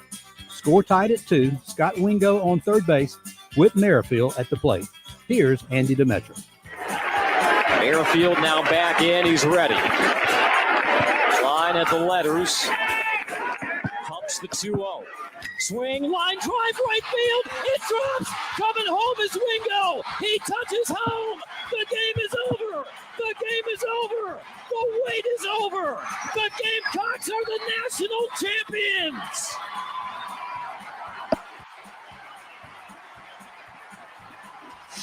It is real, folks. The Gamecocks are the national champions of college baseball. They storm onto the field and dogpile behind second. Merrifield with the RBI and the game winner in the bottom of the 11th. The Gamecocks win it 2-1. How about Whit Merrifield? Regardless of how they played their defense, that was going to be a game winner. How about the Gamecocks of South Carolina? And that's our old-timey clip of the day, sponsored by Old Timey Meat Market, with 3 locations: Lexington, South Congaree, and St. Andrews Road in Irma. Broadcasting live from the Herndon Chevrolet Studios. This is 107.5 The Game. Stop by or shop online today and see why Herndon Chevrolet makes you smile. The Early Game With Bill Gunter, Patrick Perez, and Jen Jensen. on your home of the Gamecocks. The Early Game, 107.5 The Game. Yeah. Get up.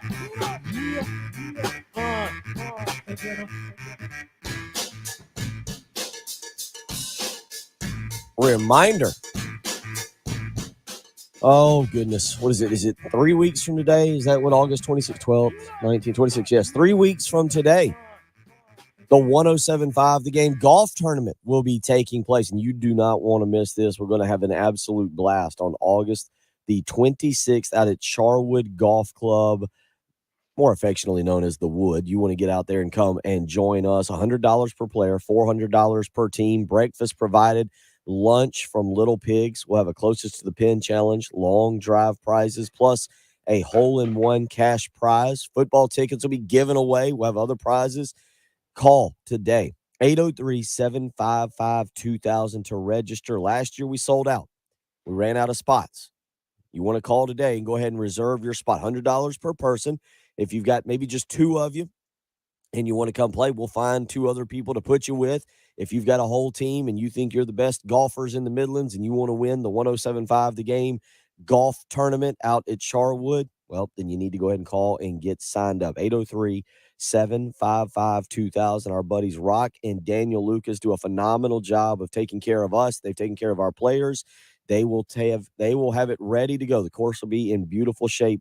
3 weeks from today, Friday, August 26th, we'll be gearing up for that big Northwestern Nebraska football game, Patrick. Also Vanderbilt, Hawaii that weekend. Nothing exciting on the mainland. We send them over to Ireland and we send Vanderbilt out to Hawaii, but those will be the big games that weekend. That makes me want to watch both games more, though. Does it now? Oh yeah, the Ireland game. Yes. Yeah. Okay, yeah. I don't even know where the game is being played. It's in Dublin. I couldn't name Avia Dublin? Stadium. Avia. Did you put a D at the end of Dublin? I'm stopped up and congested and all the things. I'm putting extra vowels and consonants in everything this morning. Every word is getting a little extra saltiness. Dublin. Yeah. Dublin, Ireland. Yeah. So, but no. So August 26th, it's our golf tournament, the fall golf tournament, celebrating our 15th anniversary. 803-755-2000. Call out to Charwood today to get yourself registered. Look forward to being a part of that. Patrick, we have a man on the phone line who says you are being negative, and he's ready to take you to task. He is ready to let you know that you're inaccurate and you're negative, Nelly. Gamecock Larry, the floor is yours. Yell at Patrick Perrette. I'm going to tell you something. Good morning, Jim, Bill, Patrick. Patrick, you got me kind of riled up there, but I still love you, buddy. But let me tell you, you say you don't think we're going to win. I'm not sure. I ain't going to say what you said, but I'm going to tell you what it's going to be. If we can beat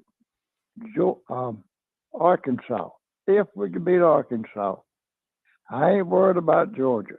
If we can beat Arkansas at the break, we're going to be in the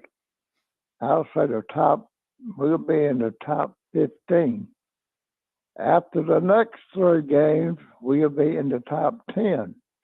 So I'll say 9-3 is guaranteed, but I'm saying 12-0 until we're proven different. And now, Clemson Sean, I will be, if the good Lord's willing and there's any way possible, I will be out at Charwood Golf Course on the 26th if I have to ride my motor scooter out there. And I'm pretty sure you'll be out there. But you'll probably be dodging me just like you are now. I know you're listening. Old Rude Hall called me this morning. I knew he was listening. He called me this morning. I knew he was listening. I'm going to talk about his Gilbert Indians and the BC Bearcats later on. I ain't going to talk about them today. But, Patrick, we are going to be guaranteed 9-3. But until I am proven different, Mr. Patrick Perrette, I love you, buddy, we are going to be 12-0. That's about all I got to say. Go Gamecocks. Have a good weekend, all Gamecock Nation. Don't worry. We're going to be in the Final 2 in 2022. Go Gamecock. Oh.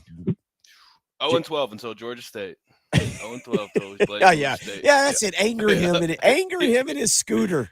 Another person with road rage. Jen, we got some music to go along with that. We got I had it right here in front of me, but I don't think this screen works where I can hit it. I don't think I can tap it there. No, it does not work. It's not a touch screen. Oh, there.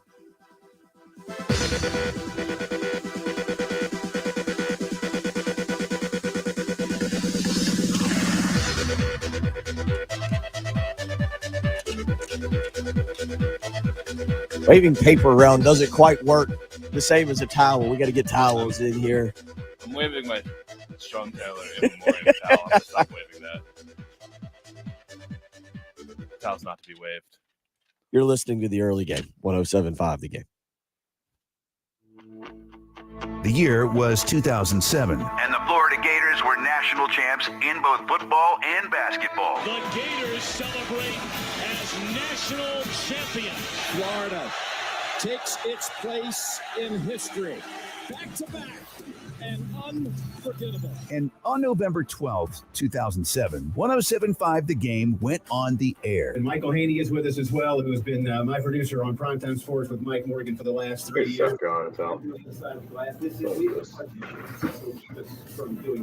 Yeah, speed over. Paper at me now, so that's good.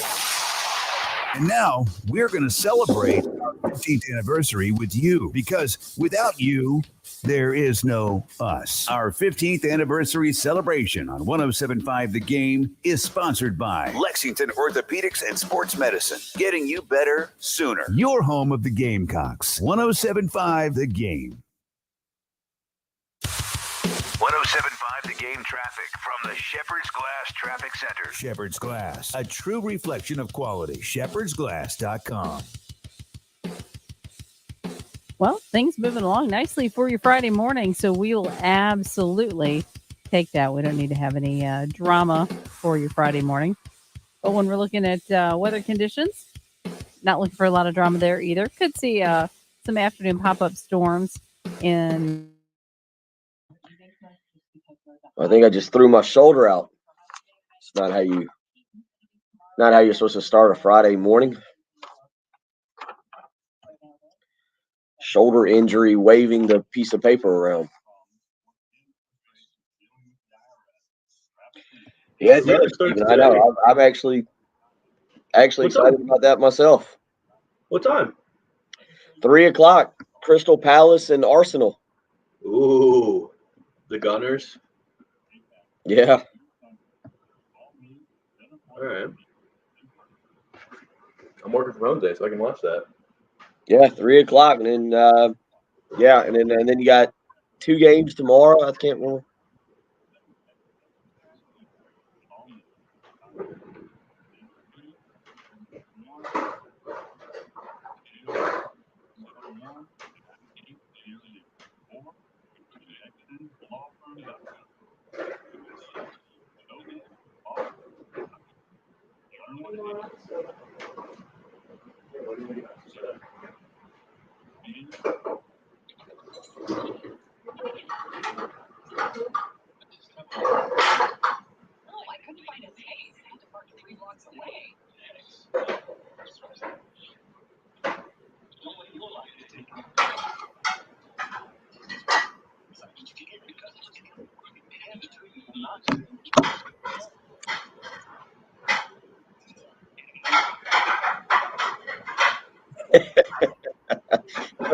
Sean says, I owed Larry money, been dodging him.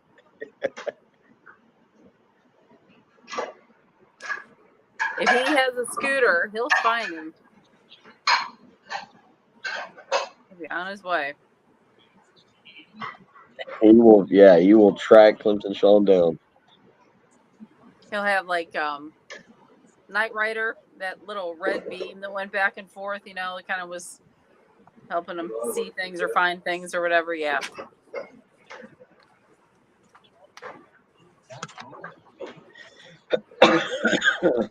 Well, we have connected Sean and we've connected Larry, connected the 2 of them. So Larry doesn't care that Sean is a dad of 2 now. Larry is only worried about Sean dealing with him, not Sean's kids. Exactly.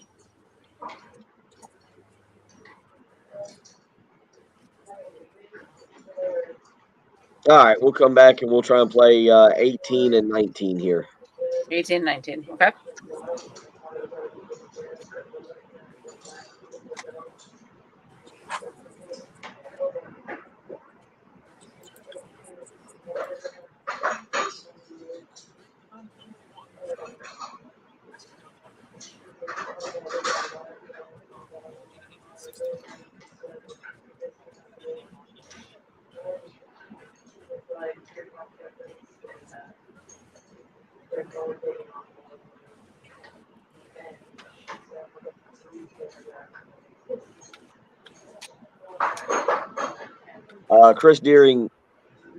Chris Deering is good for 8:00.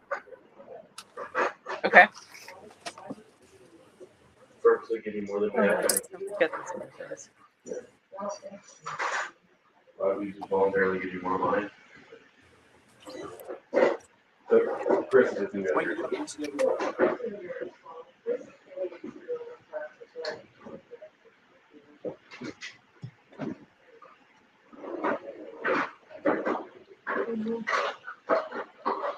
$736 on your Friday morning, the first full week of August, and the countdown is on again. 3 weeks from today, we'll be out at Charwood Golf Club. Want you to come and join us for our 107.5 The Game golf tournament out there at Charwood. Rock and Daniel Lucas always do a fantastic job of getting us out there, helping us, getting a great tournament set up, and you're going to want to be a part of that.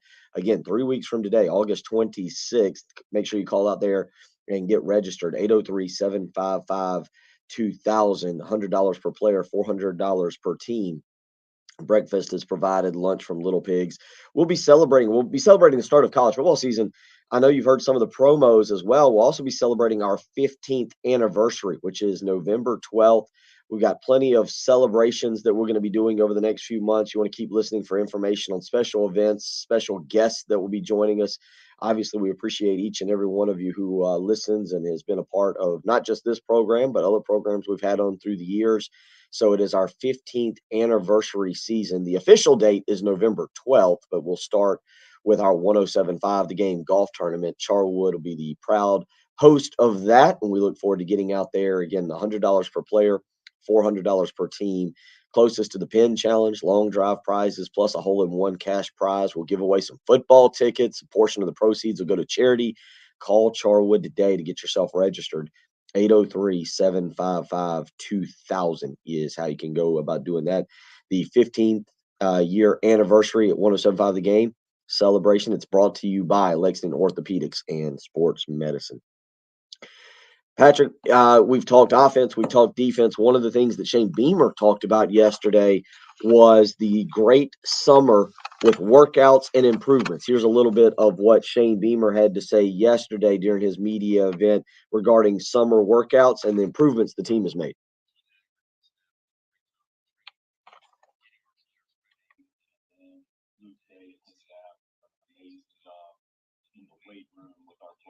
This summer as well. We talked to our guys back in June. They came back from summer school. The great football teams, they make progress in the summertime. They separate themselves from their competitors with what they do in the summertime, and they can get better as a football team in the summertime. Really, truly feel like our guys did, and that's a credit to our players and the way they work, but also Luke and his staff as well. Excited about the work they put in, and I can't wait to get started on the practice field.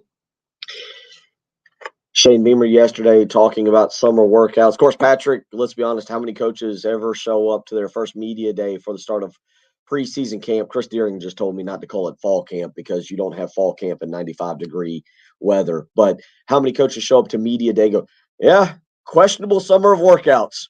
Not sure anybody got better. Not sure they really put in the work. No clue how we're going to be this year. So at least Shane Beamer sticking with the coachy coach sports talk there of great summer improvements. But there's got to be. I mean, we're talking about 7-6 was really cool last year. There were ups and downs, but nobody. I don't know if we will be sitting here in January with another 7-6 season, and despite what some people say today, if they'll be particularly thrilled with it. I guess it depends on some of the victories and how some of the losses occur.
You barely beat Vanderbilt last year. If you can handle those teams and then flip a couple of your losses, that's a good regular season.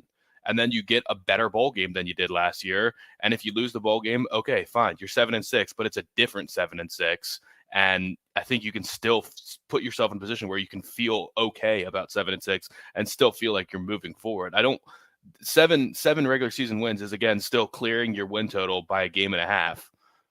You're better than most people thought you would be. If you beat Florida, if you beat Missouri, you're ahead of them probably in the standings, the SEC East. So I don't think people should be setting themselves up to, man, if we don't hit 8 regular season wins, it's a real disappointment, because that seems like a super high expectation.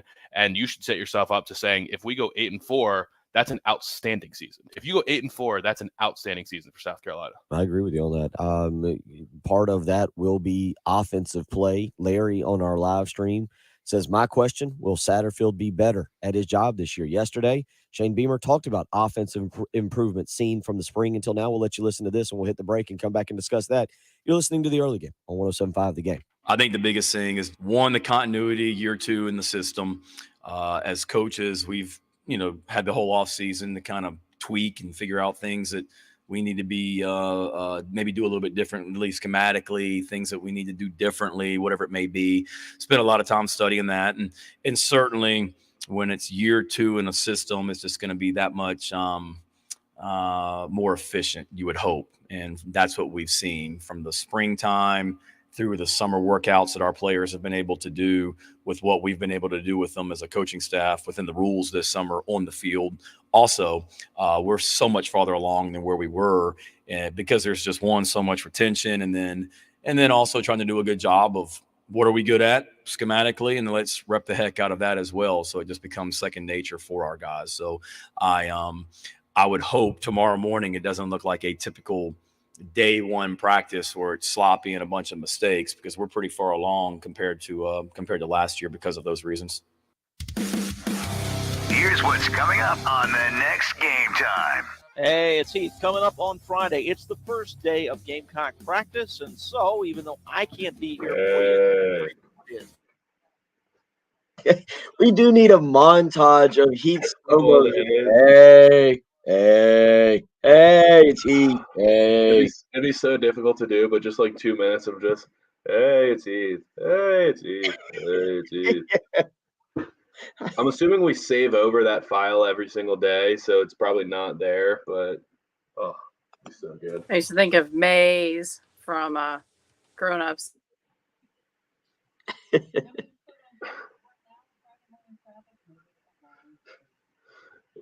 If you're going to give it your all, at least give it your all for the promo, Heath.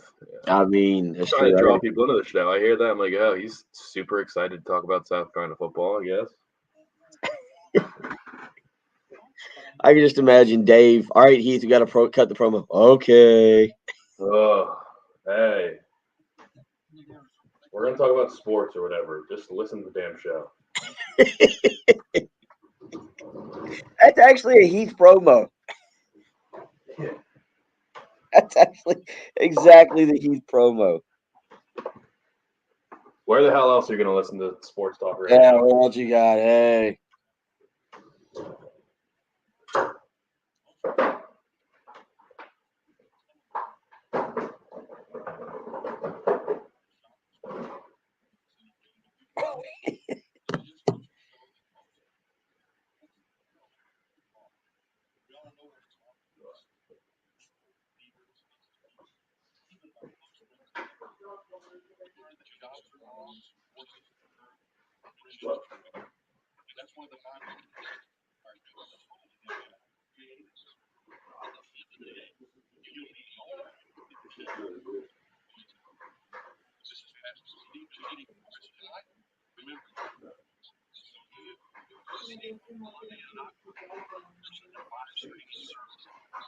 Jacob Trout, mortgage right now, Jacob, what's the market telling you? Now more than ever, we're putting in volatile markets.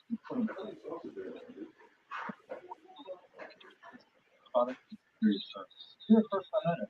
We have your best interest in farm and have the ability to get the job done. Call me today, 719-1005, or email me at jprout@first. Good stuff, Jacob. Help me out. You're seeing a competitive person. There's a long way. Now, minimal. We're doing a lot of construction. If you're looking to buy land and build on it, or if you're looking to build on land you already have, we're a great resource for construction. Call us today to discuss how we can help you. 803-719-1005 or email Jay Crowder at firstcomeout.com. In times like these, you need an expert. Call the mortgage guru, Jacob Crowder, 803-719-1005. First of all, thank you for housing them. Member of FDIC and all those group. Not NMLS number 198. There is nothing matters more on the field or the college. To tell you about how today alignment Toro, Hero Turn, and on commercial mode. Those college. That's the team that I agree is top notch. And it's a really good. And what is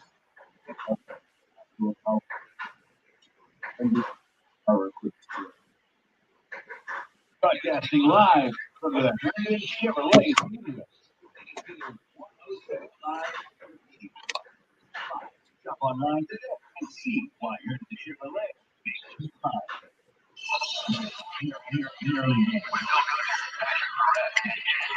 Your home of the Gamecocks. Really good. Game.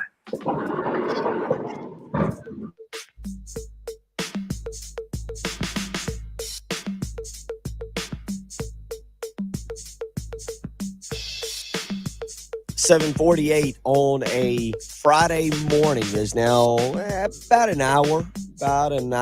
I think the give or take maybe 10, 15 minutes.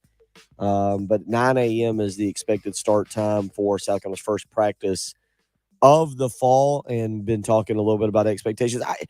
I really do. I do agree at times people can get carried away.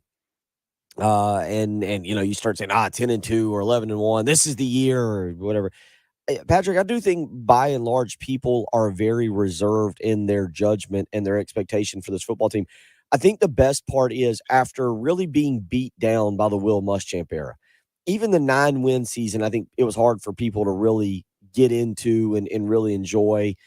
There is a feeling of this program is heading in the right direction. And that doesn't necessarily translate to, oh boy, we're going to win 9 or 10 games. I know some people have weighed in and said that this morning, but by and large, it's a feeling that this continues to be a building process, but the building is heading in the right direction. And I don't know if people ever truly felt that way about the Will Muschamp era, which I think is why you see the excitement. You see a guy like Shane Beamer who is really good with the media, is really good with the fan base, is really good with social media. And that's why I think you have the level of excitement that you have this morning. Yeah, but that's why we need to stop, attaching wins and saying if we do, we better get at least this many wins, because it's not always necessarily that simple. Well, hold on. But the one thing about that I would say is there does have to be a level, like 7 wins. There is a level of saying, okay, there's got to be a step forward. I do kind of put it at 7-5 there. I understand what you're saying, but you can't say, well, any kind of step forward. You can't say, well, 5-7, the schedule was harder. Vegas had 5.5. We were a half a game below it. You got to have, in my opinion, you do have to have some level of, all right, we've got to meet this goal, this standard for the fan base. Yeah, you can be 6-6 with a bowl win and be 7-6 and be better and have a better season, have a substantially better season. You can do it by handling Georgia State, handling Charlotte, handling SC State, handling your 3 non-Power 5 opponents, not going the distance with Vanderbilt, beating them by 20-plus points. You can do it by beating Missouri this year, flipping a loss from last year, beating Florida again in the swamp. That could be your 6 wins. You can still lose to Tennessee. You lose to them by a touchdown or a field goal when you lost to them by 20-plus last year. You can lose to Arkansas in a close game in Fayetteville in a tough environment, lose a tough one to a good Kentucky team, what's going to be a good Kentucky team in Lexington. You cannot lose by 30 to Texas A&M, by 30 to Clemson. Like, you can play close games with everybody, and that would be a much better season than we had last year. People were furious last year midseason. Like, let's not act like last season was a good season. I mean, did we completely lose our memory of last year? Yes. South Carolina almost lost to ECU. Do we forget that happened? South Carolina was losing to Troy. Do we forget that happened? South Carolina lost by 25 points to Tennessee. Did we forget that happened? Did we forget that we were losing to Vanderbilt until the last minute of the game? Yes. I mean, really? Yes. I mean, really? Yes. What are we talking about? The answer is here? yes. That was not a good season last year. It had a good ending. Okay, so we can have a 6-6 season and it look a lot better than it did last year. There are levels to it. like you just said about not getting blown out by Georgia, not being shut out by Clemson, not getting ran out of the stadium by Texas A&M. I'm with you on all three of those things. There does have to be a level of competitiveness. There's 4 games, and I'll break them into 2 and 2, and we'll talk about this in the next hour. Chris Deering coming up in about 10 minutes as well. A lot to get to there on the high school scene. There is 2 sets of games, Patrick, and I think the sports talk radio thing to do is go, all right, you got to split these 2 sets of games. 2 of them are on the road against what I would deem probably is better teams, Arkansas and Kentucky. Those are 2 barometer games for your program going on the road. Arkansas, as we kind of agreed, you look at Arkansas, they're probably going to be preseason top 20. They play Cincinnati at 3:30 in the season opener in Fayetteville. If they win that game, they get close to 15. We both agree with that. That's not a game South Carolina's going to be favored in. When you just lay it out that way, right? When you lay it out that way that Arkansas is going to be top 15. South Carolina's not going to jump into the top 25 because of beating Georgia State if they do that in the opener. 2, the second game that pairs with that one is on the road at Kentucky. You go on the road. One thing that you just brought up that is very true, South Carolina was atrocious on the road last year. I mean, even the East Carolina win was not a thing of beauty. You had to have a pick 6 and a last-second field goal. I'm with you on that.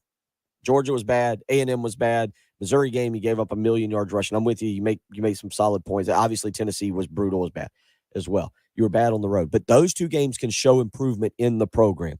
They can show steps in the program. And you are right. You can lose both of those games by 7 points or less and say that we've made improvements. The other 2 games that I lumped together are home games, both losses last year, Missouri and Tennessee. The Missouri game, realistically, South Carolina played awful, but had a chance to win. You made some mistakes, turnovers in that ball game. Tennessee just bum rushed you, and you never had a chance from the get-go. What was it, 28-0 by the end of the first quarter? I feel like those are the 4 games you look at this year as barometer games for where this program is going. And if you take those 4 and you break them into sets of 2, because 2 are on the road, 2 of them, I don't know if Tennessee, even the way it's just like South Carolina beating Florida 40-17. It doesn't make me think South Carolina is 23 points better than Florida. I don't necessarily think Tennessee is that many points better than South Carolina. And I don't know if Tennessee is just necessarily better than South Carolina. I mean, if you're going to be that fan if you're going to be that Clemson fan that calls him, well, Tennessee beat you so-and-so. All right, fine. South Carolina beat Florida by 23. Are you telling me South Carolina's 23 points better than Florida? I'm not a huge Florida fan on this, but I'm not buying into that either. But you play both those teams back-to-back weeks. And Tennessee and sit Florida, here, yeah. Tennessee and Florida, yeah. There's very real possibilities. Like, crazier things have happened. If Florida and Tennessee, those last 2 weeks, are both having great seasons, both their quarterbacks could be Heisman candidates by the end of the year. Like that, we never know what's going to happen. Tennessee could take a massive step back. I think Tennessee will probably take a step back. I think their offense will be less explosive than it was last year because I just kind of feel like when you have an offense like that, people generally catch on.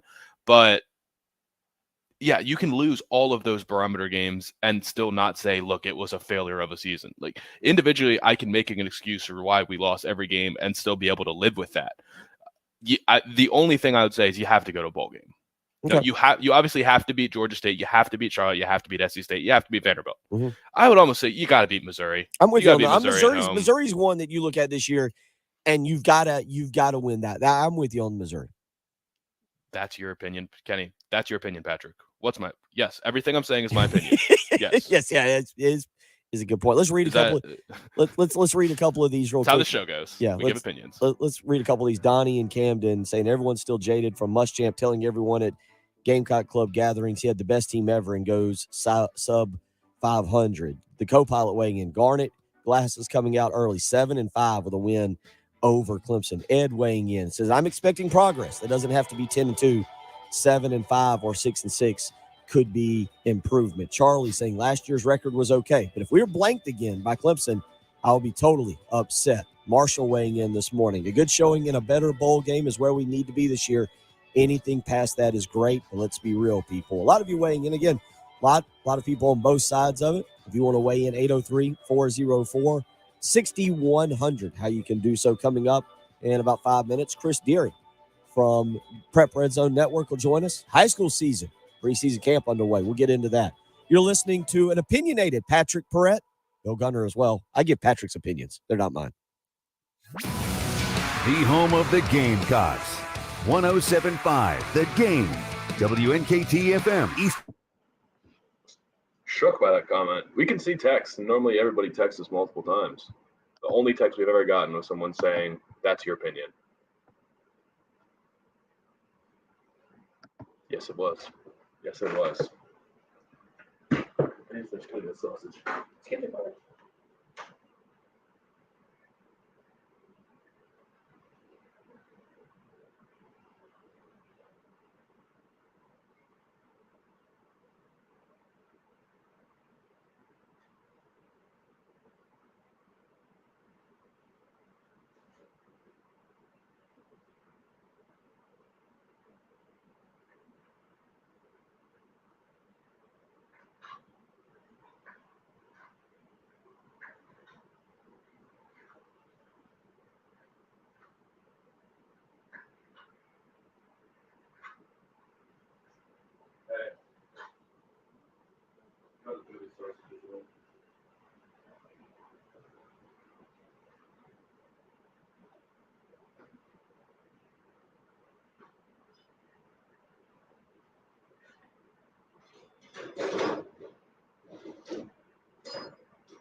In foster care the longest. Learn more at davethomasfoundation.org. What we're talking about on 107.5 The Game. Sponsored by Love Chevrolet, your trusted family-owned dealership since 1961. Love Chevy, I-26 at Harbison and at lovechevy.com. Find new roads. The early game with Bill Gunter. But we have a horse costume that we get in. I need somebody for the rear end. How about it, Bill? Come on over. He's the rear end of the show every morning. Patrick Perez. There's a 0% chance that I will have a full wedding. Yeah. I'm pulling for your. There's a 0% chance that will happen. The future Mrs. Perrette to put her foot down and she can try. My feet are bigger. Guaranteed. And Jen Jensen. William Byron referring to Joey Logano. Jen, as a moron and an idiot. Yeah, standard. Vocabulary straight out of the Jen Jensen playbook right there when not happy with how something ends. On your home of the Gamecocks, 107.5 The Game.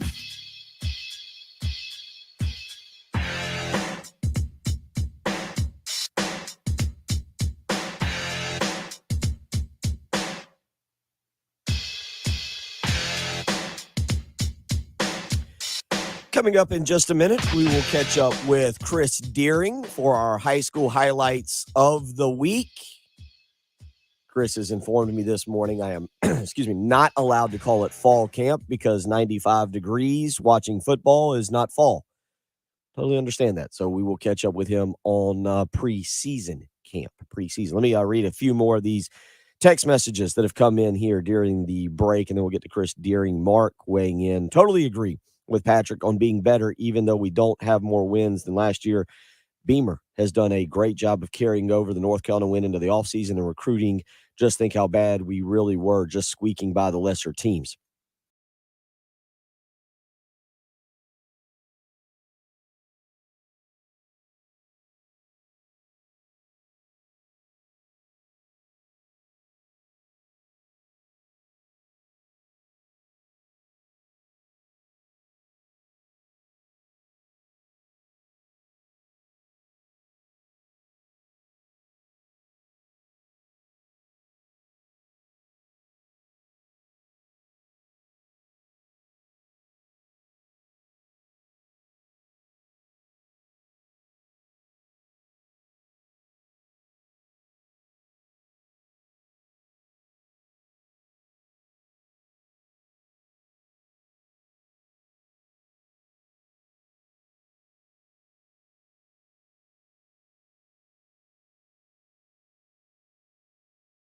On. We're trying to figure out logic. We will get now with Chris Deering, a man who, Chris, were they teaching algebra when you were in high school? How was that? I don't know what y'all talking about right now. I mean, I stayed away from it. If they were teaching it, I didn't have to mess with it.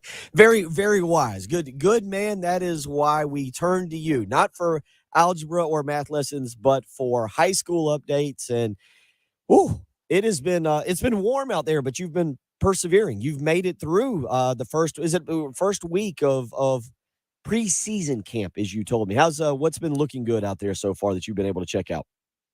Yeah, let's make sure we get it corrected. This preseason camp, that's a sword I'm willing to die on. It's not fall camp. I know a lot of people reference it as being fall camp. I get the reference, but again, it's hard to say that when it's 95 degrees. And we also, 2 weeks from today, the season starts off. We won't call that week 0 either. There's no such thing. I don't know. I saw Reese's pumpkins on the shelves at the grocery store the other day, Chris. I think it might be fall. Better grab them now. No, absolutely not. Well, Patrick, go grab you some pumpkin beer real quick and drink it in this 95 degree heat. So fall doesn't start till the pumpkin spice lattes are introduced at Starbucks? Well, I don't know that either. Pumpkin beer maybe, but it's got to be cold. I mean, come on. Let's get this right, guys. But let's get back to football now. How about that? Yes. Go right ahead. High schools have been practicing for a week now. They started last Friday, put on the pads for the first time Monday, and then yesterday was the first time anybody could scrimmage. And most schools got out and scrimmage on somebody because, you know, you want to see what you're doing against other competition other than yourself. And did go over to River Bluff last night. It was a 4-way scrimmage with River Bluff, Blythewood, Camden, and Airport, and pretty good, you know, for a first night out.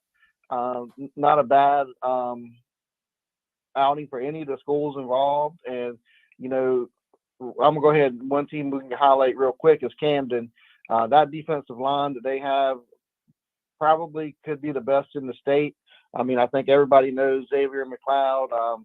Everybody's waiting on his announcement on where he's going. I think we might be maybe a week or two, or we're a few weeks off from that, I think. I talked to him a little bit last night, and I think he's going to drop his top 4 schools here soon and then making an announcement soon after that.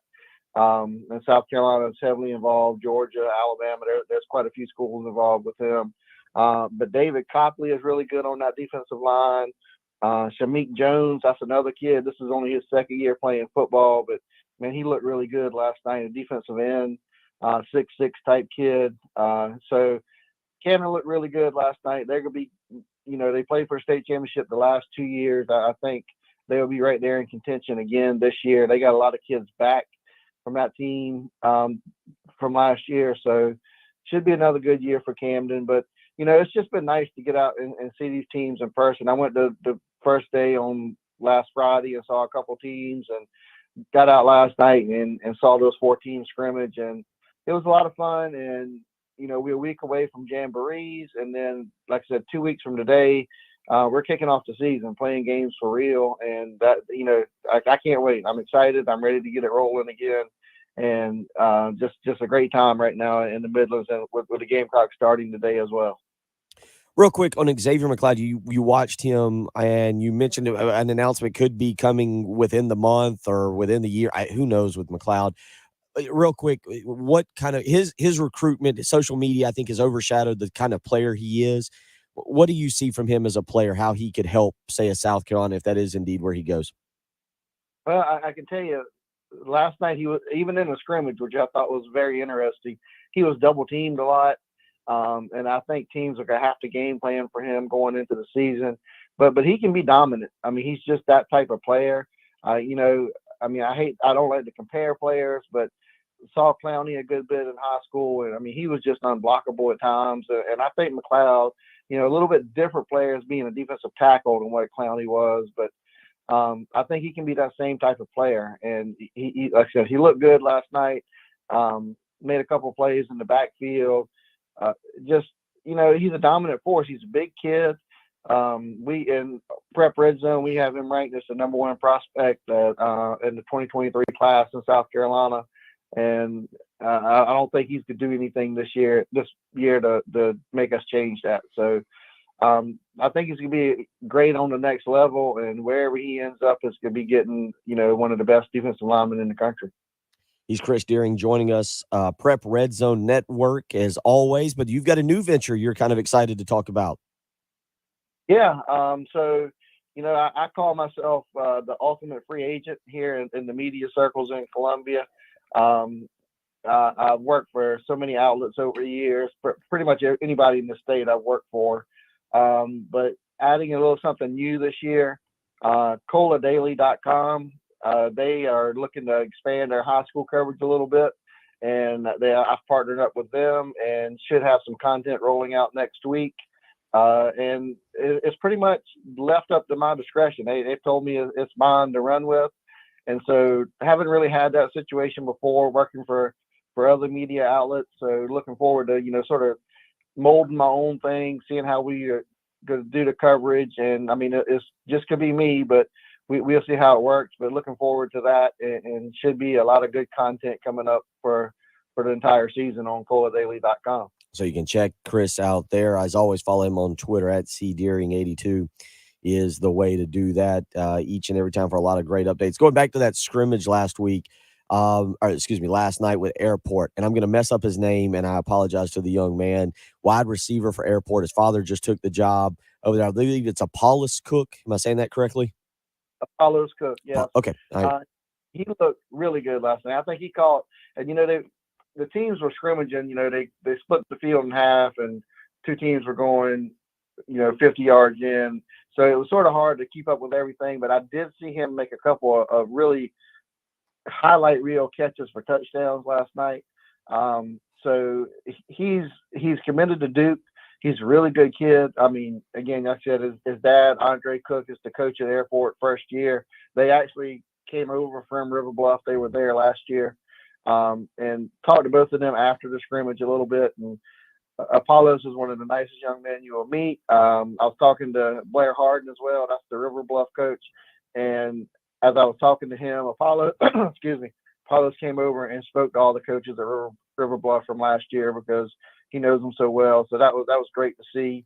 And again, he's probably 6'2", sort of big body wide receiver, and he can go up and get the ball, and he's going to be a big problem for defensive backs in the Midlands and in the state.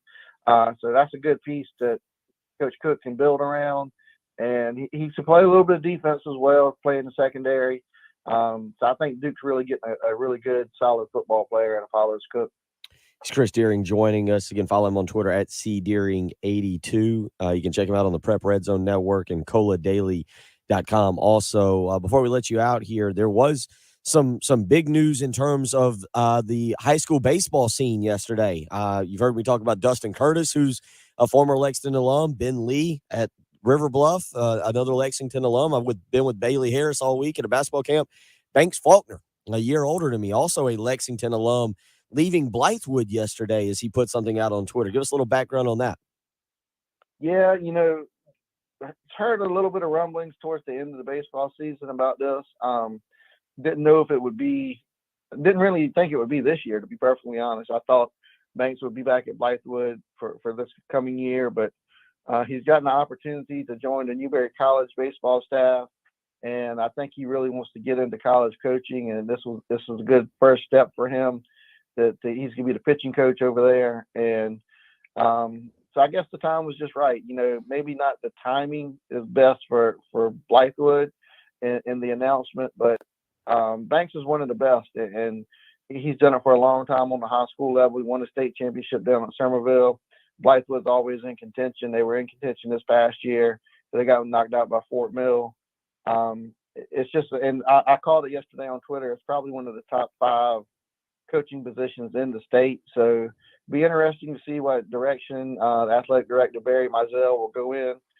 Barry's a former coach there at Blythewood as well, so he knows what it takes to guide that program. And again, I a little bit caught off guard yesterday when it was announced. Didn't expect it to be this year. Thought maybe it was a year or so away. But Banks got that opportunity with Newberry College, and I think he made the right call in going ahead and moving into college coaching. Real quick, we've got jamborees that get going here within the next week. I know you're fired up. Jamborees next weekend, not this weekend, but next weekend. Real quick, if you can give a rundown of a couple that you're excited about locally, if people want to get out next week and maybe catch a little high school football. Yeah, I'm still trying to figure out my schedule for next weekend exactly, but on Friday night we have the one out at Chapin. Chapin's there, Westwood, Spring Valley, a lot of local teams in that one. And then over at White Knoll, they have the Lexington County one with White Knoll, Lexington, River Bluff, Ridgeview's coming over, Gilbert, Batesburg, Leesville. So a lot of good teams in that one. Then on Saturday, you got the Richland County one with the Richland County Richland 1 schools, AC Flora, Dreher, C.A. Johnson, Keenan, Lower Richland, who I think is another team that could be really good this year. So still trying to figure out where I'm going and how I'm going to cover next weekend. But yeah, that really gets it started. You get up under the lights, you get people in the stands, though there was a good crowd at River Bluff last night, but get a good number of people in the stands and put these kids out there. And, coaches were sort of on the field last night. That won't happen next week. So be fun to get out there and really have game-like conditions and see what these kids can do under the pressure. Patrick, I know that you're still unfamiliar with the high school scene around here, but it's good to have Chris back, at least talking high school football. It feels like it's another sign that it feels like football season this morning, even if it's not with pumpkin spice lattes and it's 95 degrees as Chris watches. Yes, it's football season. It's just not fall. That's right. Confirmed. That's right. Chris, we look forward to catching up with you all year. Glad you're back. Glad we're heading into the school year. Glad high school is out there. Again, some scrimmages this weekend. The jamborees get going next weekend. And what are we calling the week that we're not numbering? We are just calling it the season opener. Okay. Bill. This is really something. They need to consult me on some of these things. There don't need to be week 0, week 1. It's the season opener. I mean, it's not very week simple. 1. Oh, it is week. Really. Come on, Jen.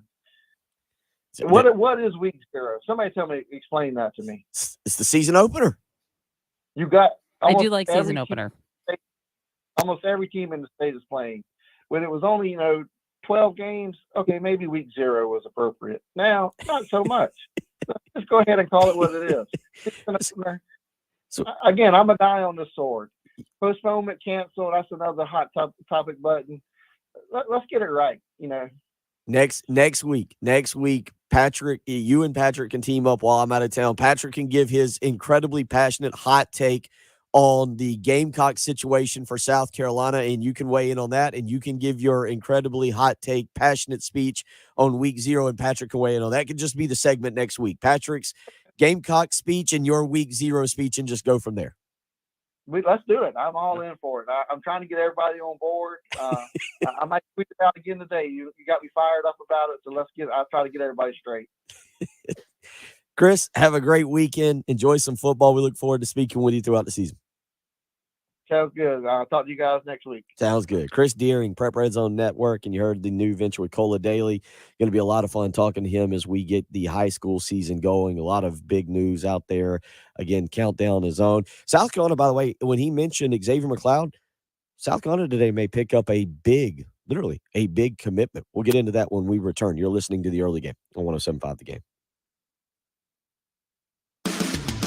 The Halftime Show with Jay, Terry, and Tommy. Noon to 3. On your home of the Gamecocks. 107. Oh, I picked up what you're putting down, York. You did that twice. Down the hill, fall on the sword.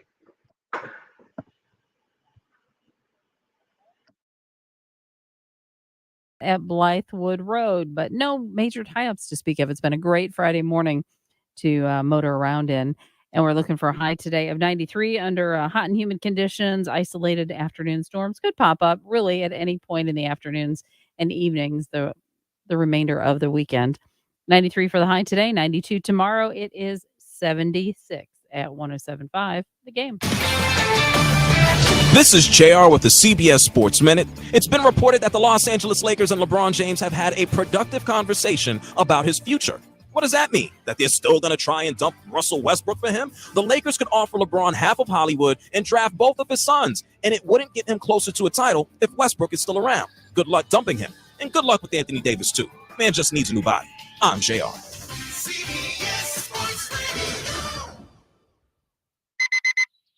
Hey, I'm Andy, and every morning I wake up thinking about shaving. When I started Harry's almost a decade ago, the shaving industry was a mess. Flashy, overpriced razors as far as the eye could see. I just wanted a great shave at a fair price. Too much to ask? I didn't think so, and that's why I started Harry's. 10 years and 20 million Harry's customers later, we're still obsessed with giving you a quality shave experience. Sharper blades, a better lubricating strip, and making our handle grippy in all the right places. All upgrades based on your feedback. And it all comes at a great price. Seriously, as low as $2 per cartridge. These days, my mornings are a little bit different.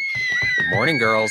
But I still wake up thinking about shaving. Our starter set has everything you need for a close, comfortable shave. 5-blade German-engineered razor, weighted handle, and shave gel. Get yours now for just $3 with free shipping, backed by our quality guarantee. Just go to harrys.com now and enter code CBSMinute at checkout. That's harrys.com, code CBSMinute. Sponsored by Indeed.com. Fall into autumn hiring with Indeed. Their all-in-one solution makes it easy to attract, interview, and hire candidates. Sponsor a job and immediately get a short list of quality candidates whose resumes on Indeed match your job description. Visit Indeed.com. 40 seconds. Cashback is not available on gas in New Jersey and Wisconsin. Susan, I'm sorry I'm late. Traffic is terrible. It sure is. But on top of that, gas prices have been skyrocketing. I can't believe how expensive gas has gotten recently. Prices at the pump are up, but I never pay full price for gas anymore. I just use the free Upside app that pays you cash back for every gallon of gas you buy. Wait a minute. Are you saying you actually get paid cash when you buy gas with the Upside app? Yes, I get real cash back every time I buy gas. And does that actually add up to anything? I've made around $200. Wow, that's serious extra cash. I'm downloading the free Upside app now. Download the free Upside app now to earn real cash back every time you buy gas. Use promo code FREE for a $5 bonus on your first tank. That's promo code FREE. You can cash out anytime right to your bank account, to PayPal, or an e-gift card for Amazon and other brands. Just download the free Upside app and use promo code FREE for a $5 bonus on your first tank. That's code FREE for a $5 bonus.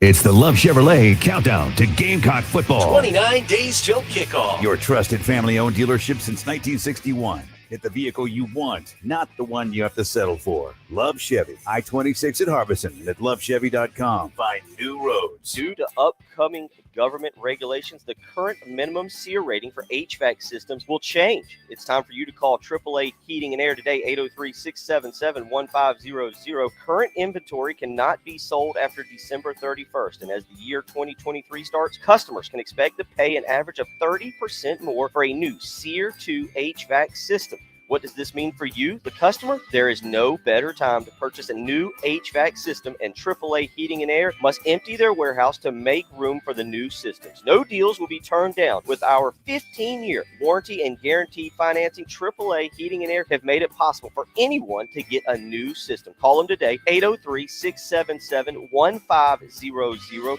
You can enjoy new home comfort as quickly as tomorrow. 803-677-1500. Tell them you heard it here with Bill Gunner on 107.5 The Game. AAA Air when you need us. AAA Heating and Air. Broadcasting live from the Herndon Chevrolet Studios. This is 107.5 The Game. Stop by or shop online today and see why Herndon Chevrolet makes you smile. To celebrate Carolina's 30th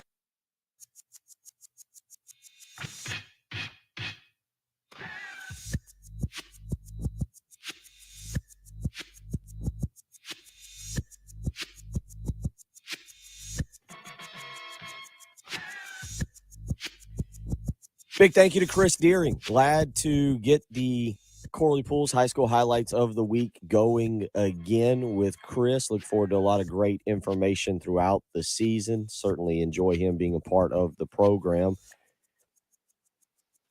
Today, one thing to go back, you heard Chris mention Xavier McLeod, defensive tackle from Camden, who now kind of hinting at that he may be ready to make a decision, but no official date yet set for him. South Carolina does have an official date set for an announcement with Big Tree Babalade. We going to wheel, Ken? Huh? Babalade. Okay. All right. Big Tree. 6'5", 300-pound, 4-star offensive tackle out of Maryland, was set to make a decision last weekend. Instead, pushed it back, made a visit to South Carolina's final summer cookout last Friday. And Patrick, he has said he is ready to make his announcement at 2 o'clock today. I believe he's going to do it via Twitter with a video. And a lot of people seem to think South Carolina is in the best shape to land another 4-star offensive lineman. He would give the Gamecocks their third high school 4-star lineman in this class, joining Travon Ball, who committed earlier this year, and joining last weekend's big commitment, Marquis Anderson. And Patrick, you love building on the lines of scrimmage, and this would again be the third high school. Travon Ball being a interior high school lineman out of Pace Academy. Marquis Anderson, obviously from Dorman. This would give them their third 4-star offensive lineman. I say that because on, I believe, Own3 Sports, Isaiah Jatta is a junior college offensive lineman who earned a 4th star. But this will be your third high school 4-star prospect if the Gamecocks do indeed add Big Tree Babalade today to the recruiting mix. Yeah, I mean, this would be a really exciting offensive line class if you can land him. Just from the fact that you got, an in-state guy, top 150 player in Marquis Anderson on the inside, Travon Ball, another interior offensive lineman, 2 bigger guys that'll work on the inside.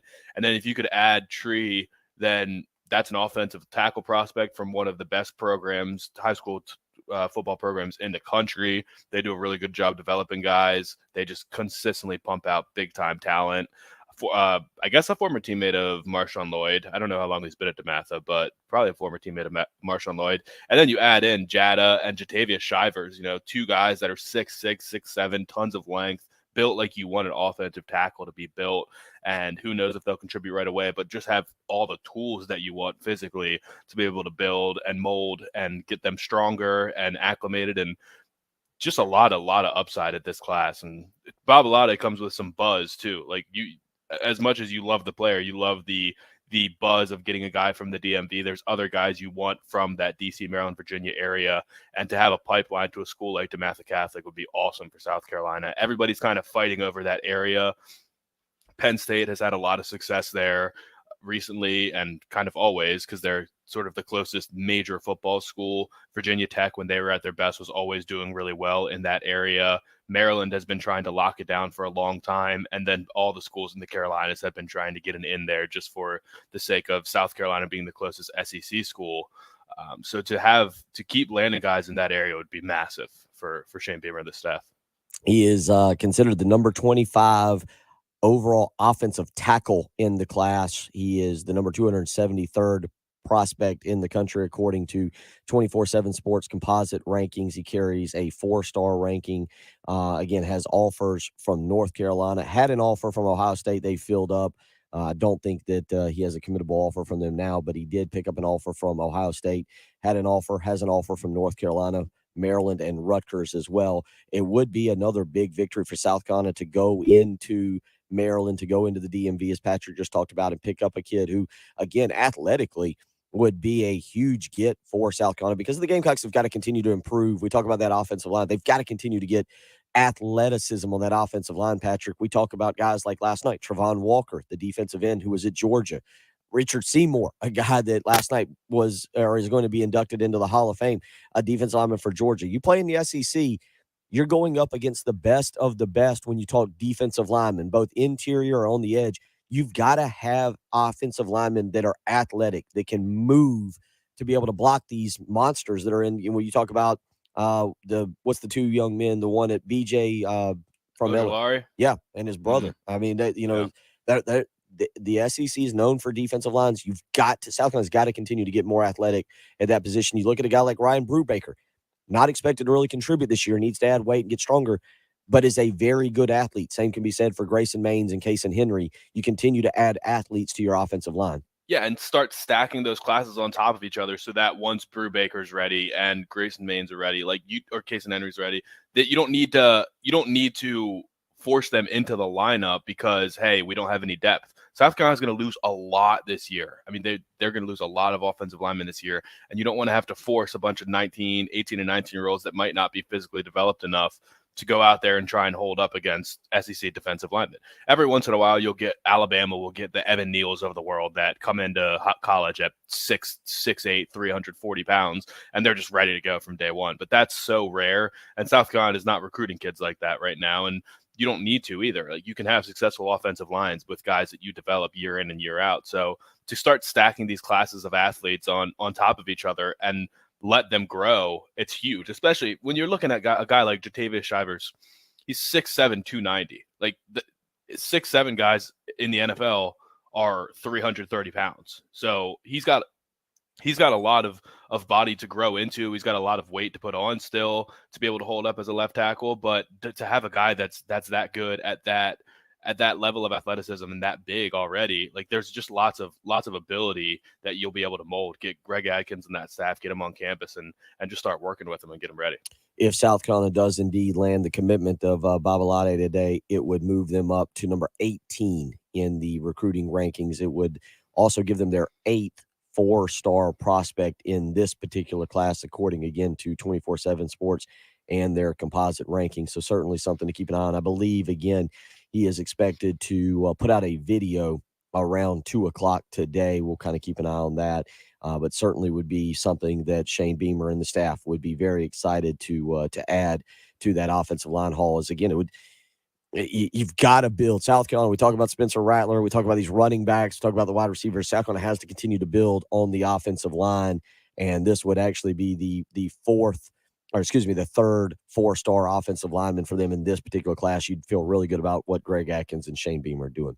We'll get back. We'll talk a little bit more Gamecock football. Fall camp, really about 30 minutes away, 9 a.m., the expected start time. It always drags a little bit more. So a lot to do here is fall camp. They're listening to the early game in the locker room right now. They always wait for the show to finish before they start practice. That's just true. I've heard that, and although they're confused right now because I keep referring to it as fall camp, and they go, it's about 94 to 95 degrees out there. What is Gunner talking about? So they join the wide list of people not sure what I'm talking about. 803-404-6100. You're listening to the early game on 107.5 The Game.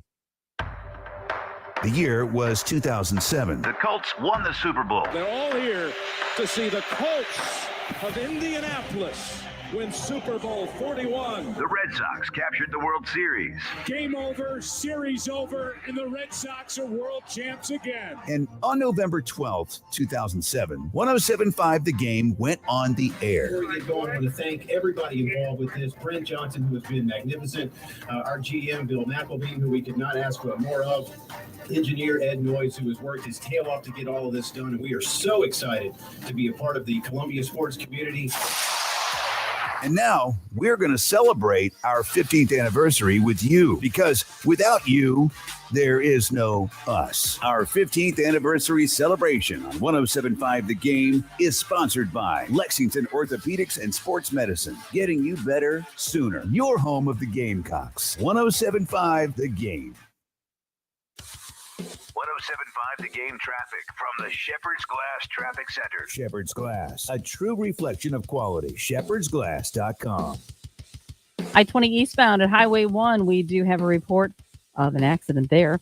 Also, you'll find one St. Andrews Road at Ashland Road.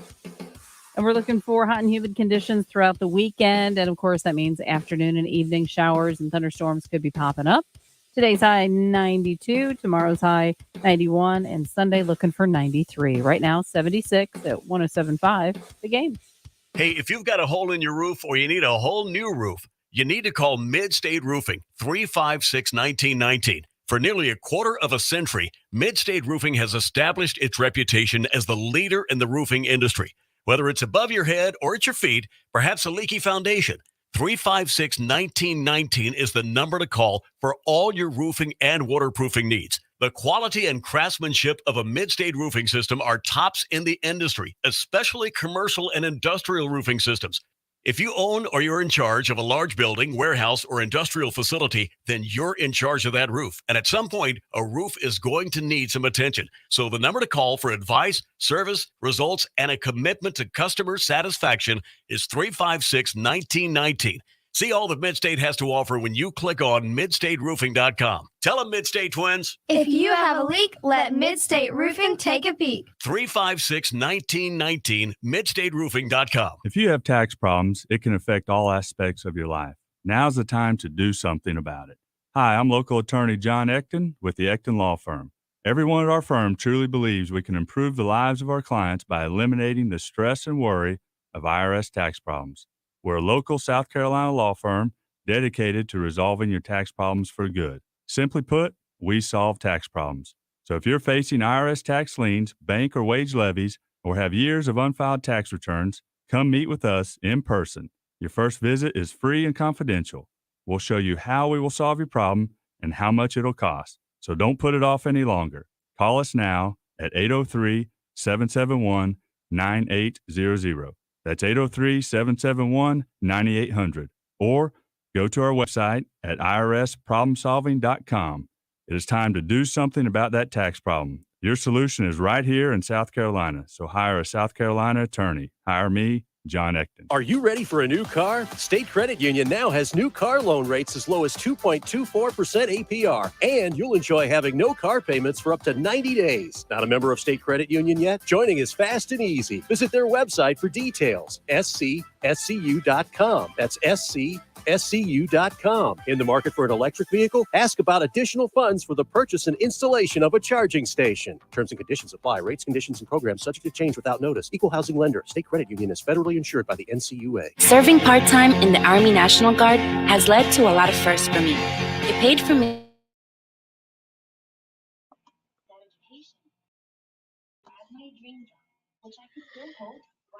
Having way too much fun over here messing around with stuff and trying to cut promos since I'm out all week next week. Good stuff, man. And then I have to do all the rest of that. This is true. No. Remind me, let's see. Oh. Patrick J.C. Sherbert. If you want him next week, I just need to know what day. We'll text about it in a little while. We'll text. I got one or two other things for you.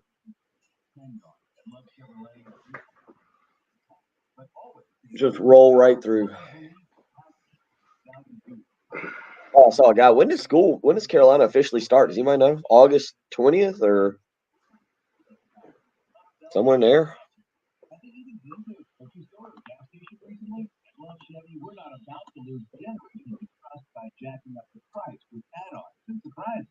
In person or online, let us show you the car, truck, or SUV that you actually want, not what you had to settle for. Stuff happens, things change. On Chevy, we're always proud to be your trusted family-owned dealership since 1960. Love Chevrolet, South Carolina's #1. Jen, we'll try and get some Austin Stogner here.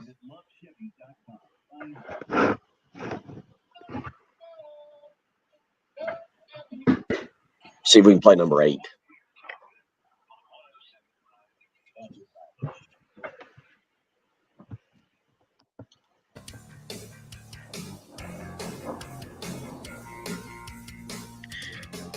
(803-404-6100). That's how you can be a part of the program. Again, fall camp getting going in about 20 minutes. Yesterday was media day over at South Carolina. Several of the players talking, several of the coaches talking. One of those guys that we finally got to hear from was Austin Stogner, who covered a couple different topics, including the misconception on Spencer Rattler. Rattler obviously still well known for his QB1 show in which he yelled at a wide receiver kind of viciously.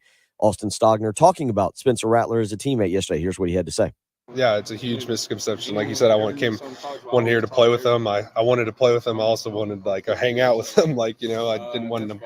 There's more than this in football. So, he's a really great guy. He gets, just go around the city of Columbia, go to a country club and ask the pro how he thinks Spencer Rattler.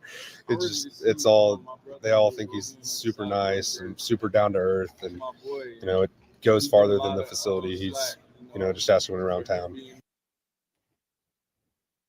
Terrifying now to wonder if people went around the Midlands and asked country club pros what they think of Bill Gunner or Patrick Perrette. I can. Well, way to chime in. I know you're working hard in there getting audio, and all of a sudden I mentioned that, and boy, you were to the mic about as quick as I've ever seen you. But I do like that. Yeah, don't ask anybody. Go ask the golf club pros around the Midlands what they think of Spencer Rattler.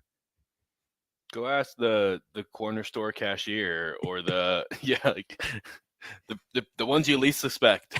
I guess golf club pro's a good one. Like if he stays composed during golf, because usually golf is a good sign of. I think if you play around a golf with someone, you learn a lot about them usually. If he didn't get mad and crash the cart into a tree or drive it into a pond or drive it through a bunker, then they're giving him credit. Is that what it is? That's the best way to learn about someone is play golf with them on a bad day. It is true. I do totally agree with you. See how they handle it.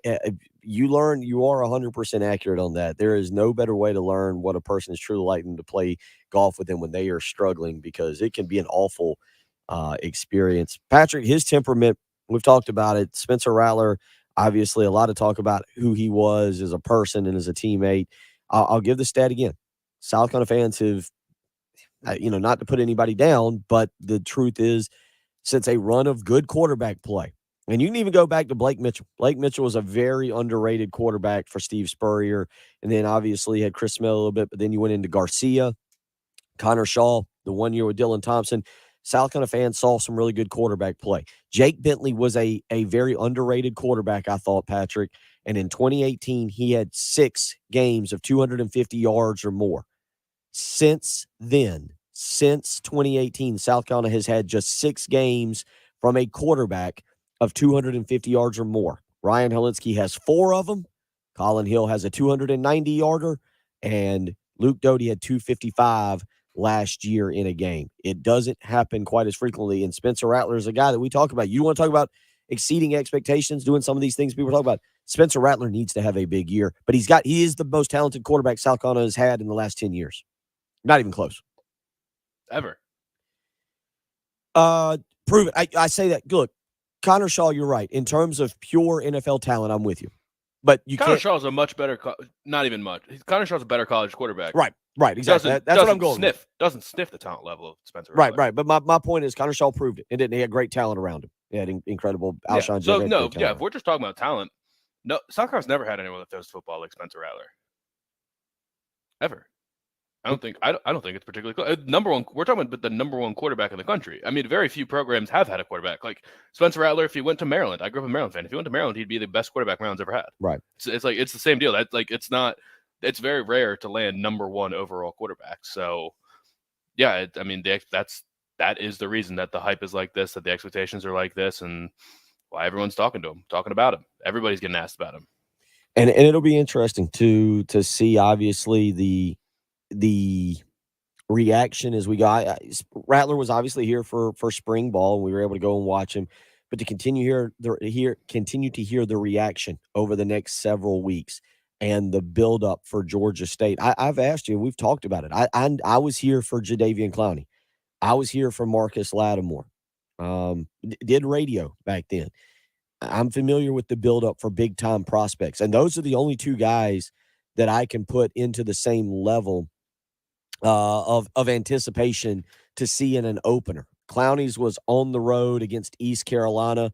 Marcus Lattimore was here at home against Southern Mississippi. And everybody remembers that crazy afternoon where I think not just Lattimore, but about 14 other players got quarantined basically in an office because there was questions about their eligibility. Patrick, it was a wild afternoon. It popped out like it was a Thursday game.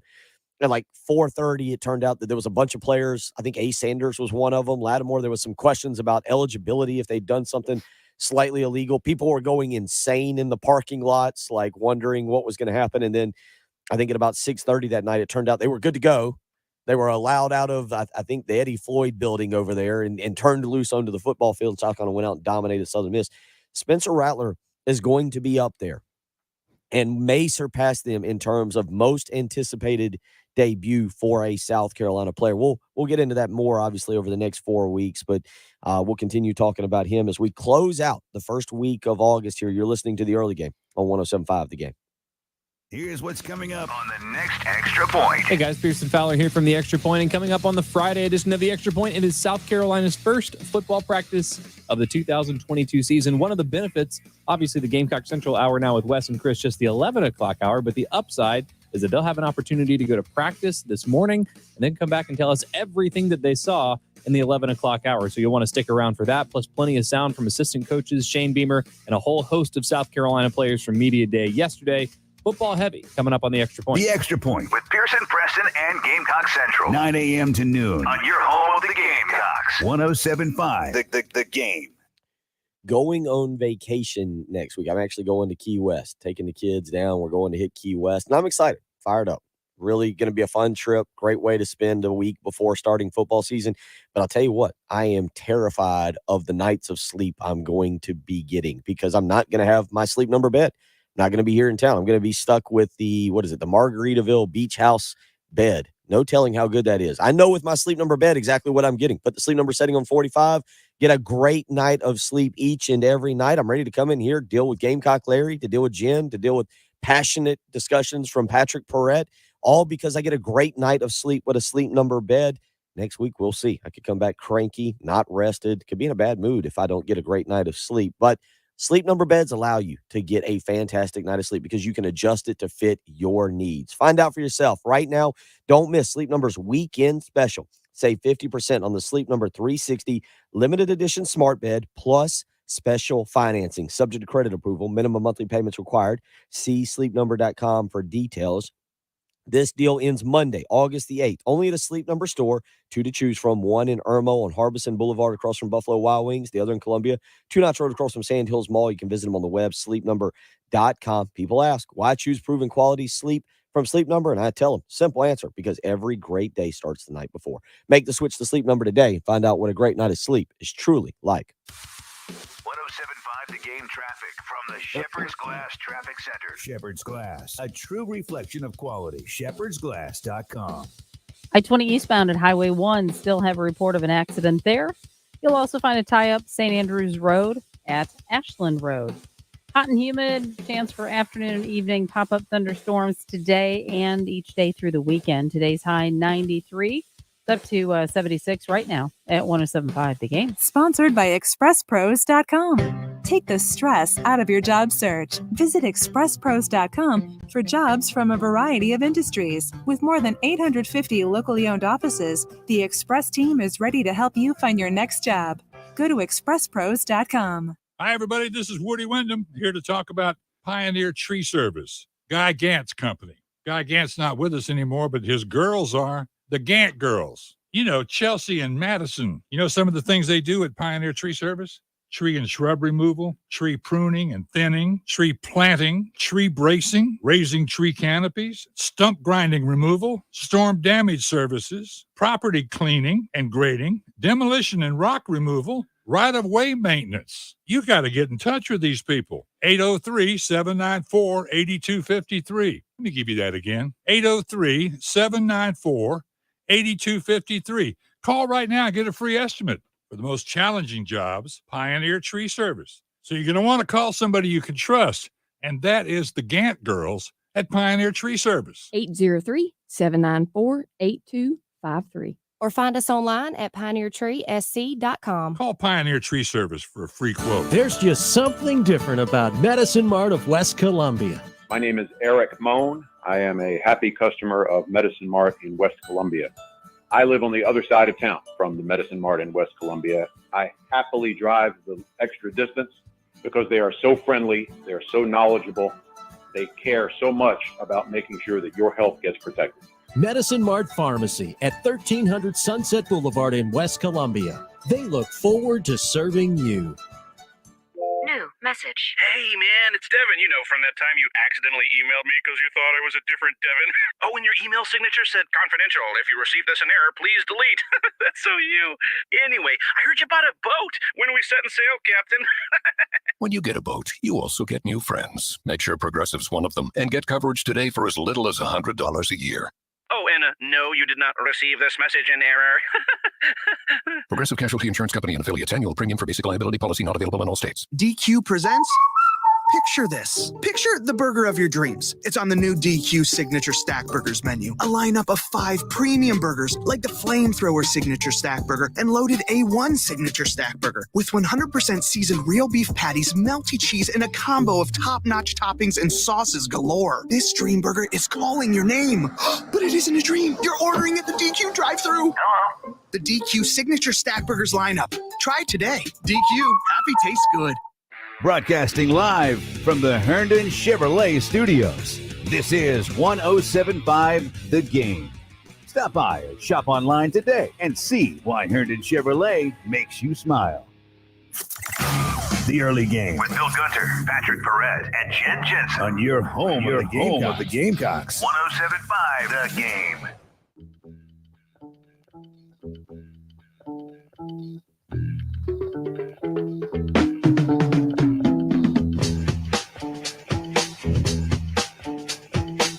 Again, a reminder, 3 weeks from today, be the final Friday without college football, because the following day, oh boy, Nebraska, Northwestern. I know you're fired up for that one, Patrick. It's in Ireland, so of course, why wouldn't you be fired up for a little bit of football in the home country, right? Brett, home country, does that work?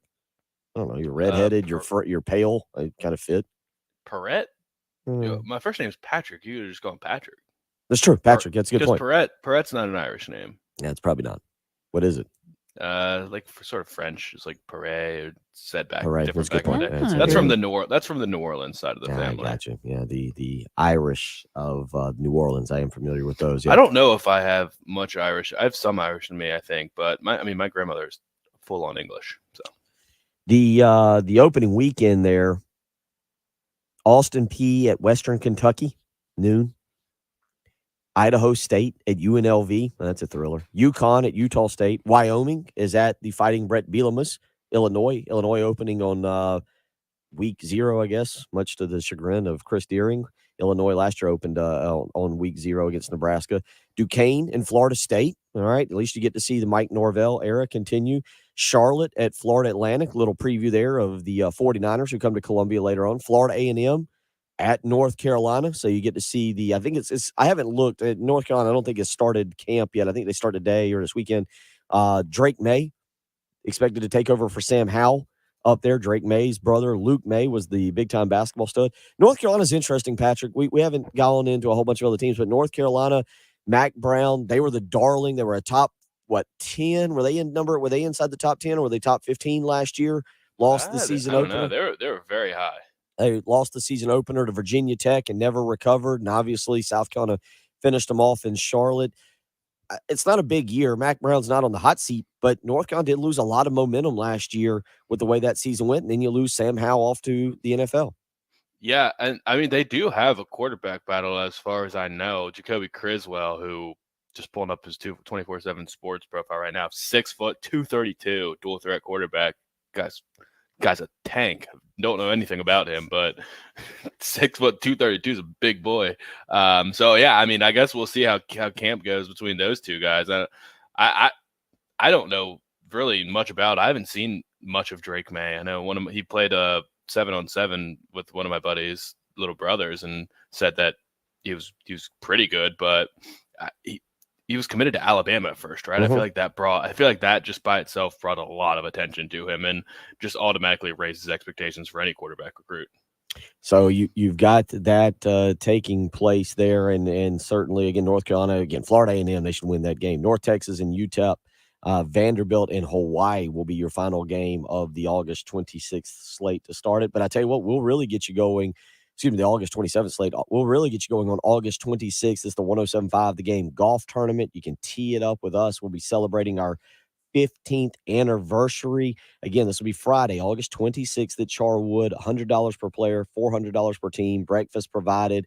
Lunch from Little Pigs. We'll have a closest to the pin challenge. Long drive prizes, including a hole-in-one cash prize. Portions of the proceeds will go to charity. Call today, 803-755-2000 to register at Charwood Golf Club. Register early. Last year we sold out, so you want to go ahead and secure your spots. If you're just an individual and you want to come out and hang out, be put on a team, 803-755-2000. If you got a foursome, you're ready to come and maybe claim your prize, show that you're the best golfer, best team, 803-755-2000. That's how you can register now for the 107.5 The Game golf tournament Friday, August 26th, Patrick. Going into the weekend, now we didn't, I don't know if we will really ever establish a very baseline expectation for this year, aside from go to a bowl game, which is 6-6. Go to a bowl game. And then at that point, I would assume you say win the bowl game. A 7-6 year, not taking a step backwards. That seems to be the most common theme, that this team can be better. You mentioned the quarterback situation. They've got a guy who could very well be a first-round pick next year in the NFL draft. But just getting a winning season, this team could be better, but maybe the schedule doesn't allow them for more victories. Yeah, and maybe college football just doesn't allow us to think any broader than our record wasn't better than it was last year, so we got worse, so things aren't going well, so we need to make a change. Like, that's just how people always think. And maybe it's just football in general. It's a little bit different in the NFL, where fan base might not necessarily care what their record is in any given year, but if you miss the playoffs multiple years in a row, or, hey, we've been to the playoffs, but we keep getting bounced to the first round, like when there's levels to the playoffs, you can kind of evaluate a season differently. Plus, there's only 32 teams, and now you get 7 teams in the playoffs, so almost half the league makes the playoffs any given year. But in college, all we have to look at is records. Well, no one when you're not in the college football playoff, no one cares what bowl game you got. Really, you're not going to say, "Well, we went to the Outback Bowl this year. Next year, we got the Gator Bowl." Well, now we got the Duke's Mayo Bowl. Like, for most people, it's all relatively the same thing.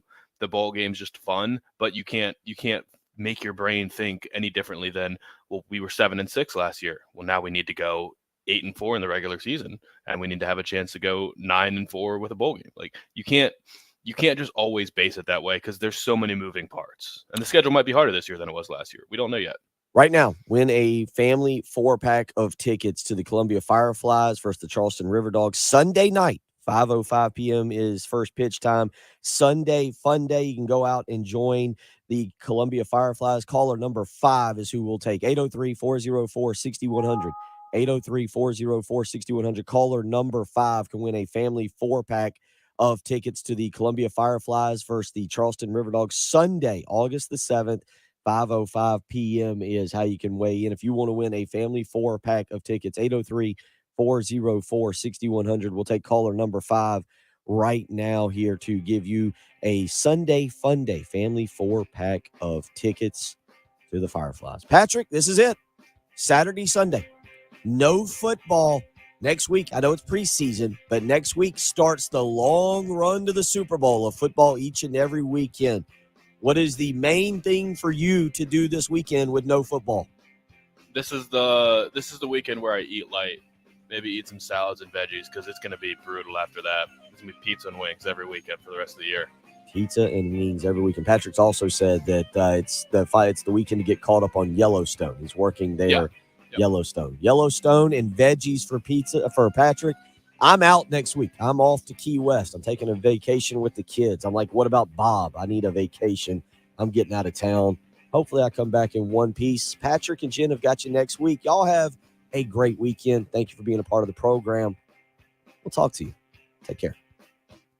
Gamecocks, Braves, the NFL with live local radio. 107.5 The Game, WNKT FM, Eastover, Columbia, a Cumulus media station.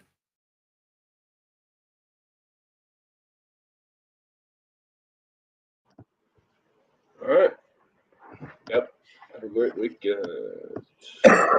Yeah, hope, Justin, y'all have a fantastic weekend.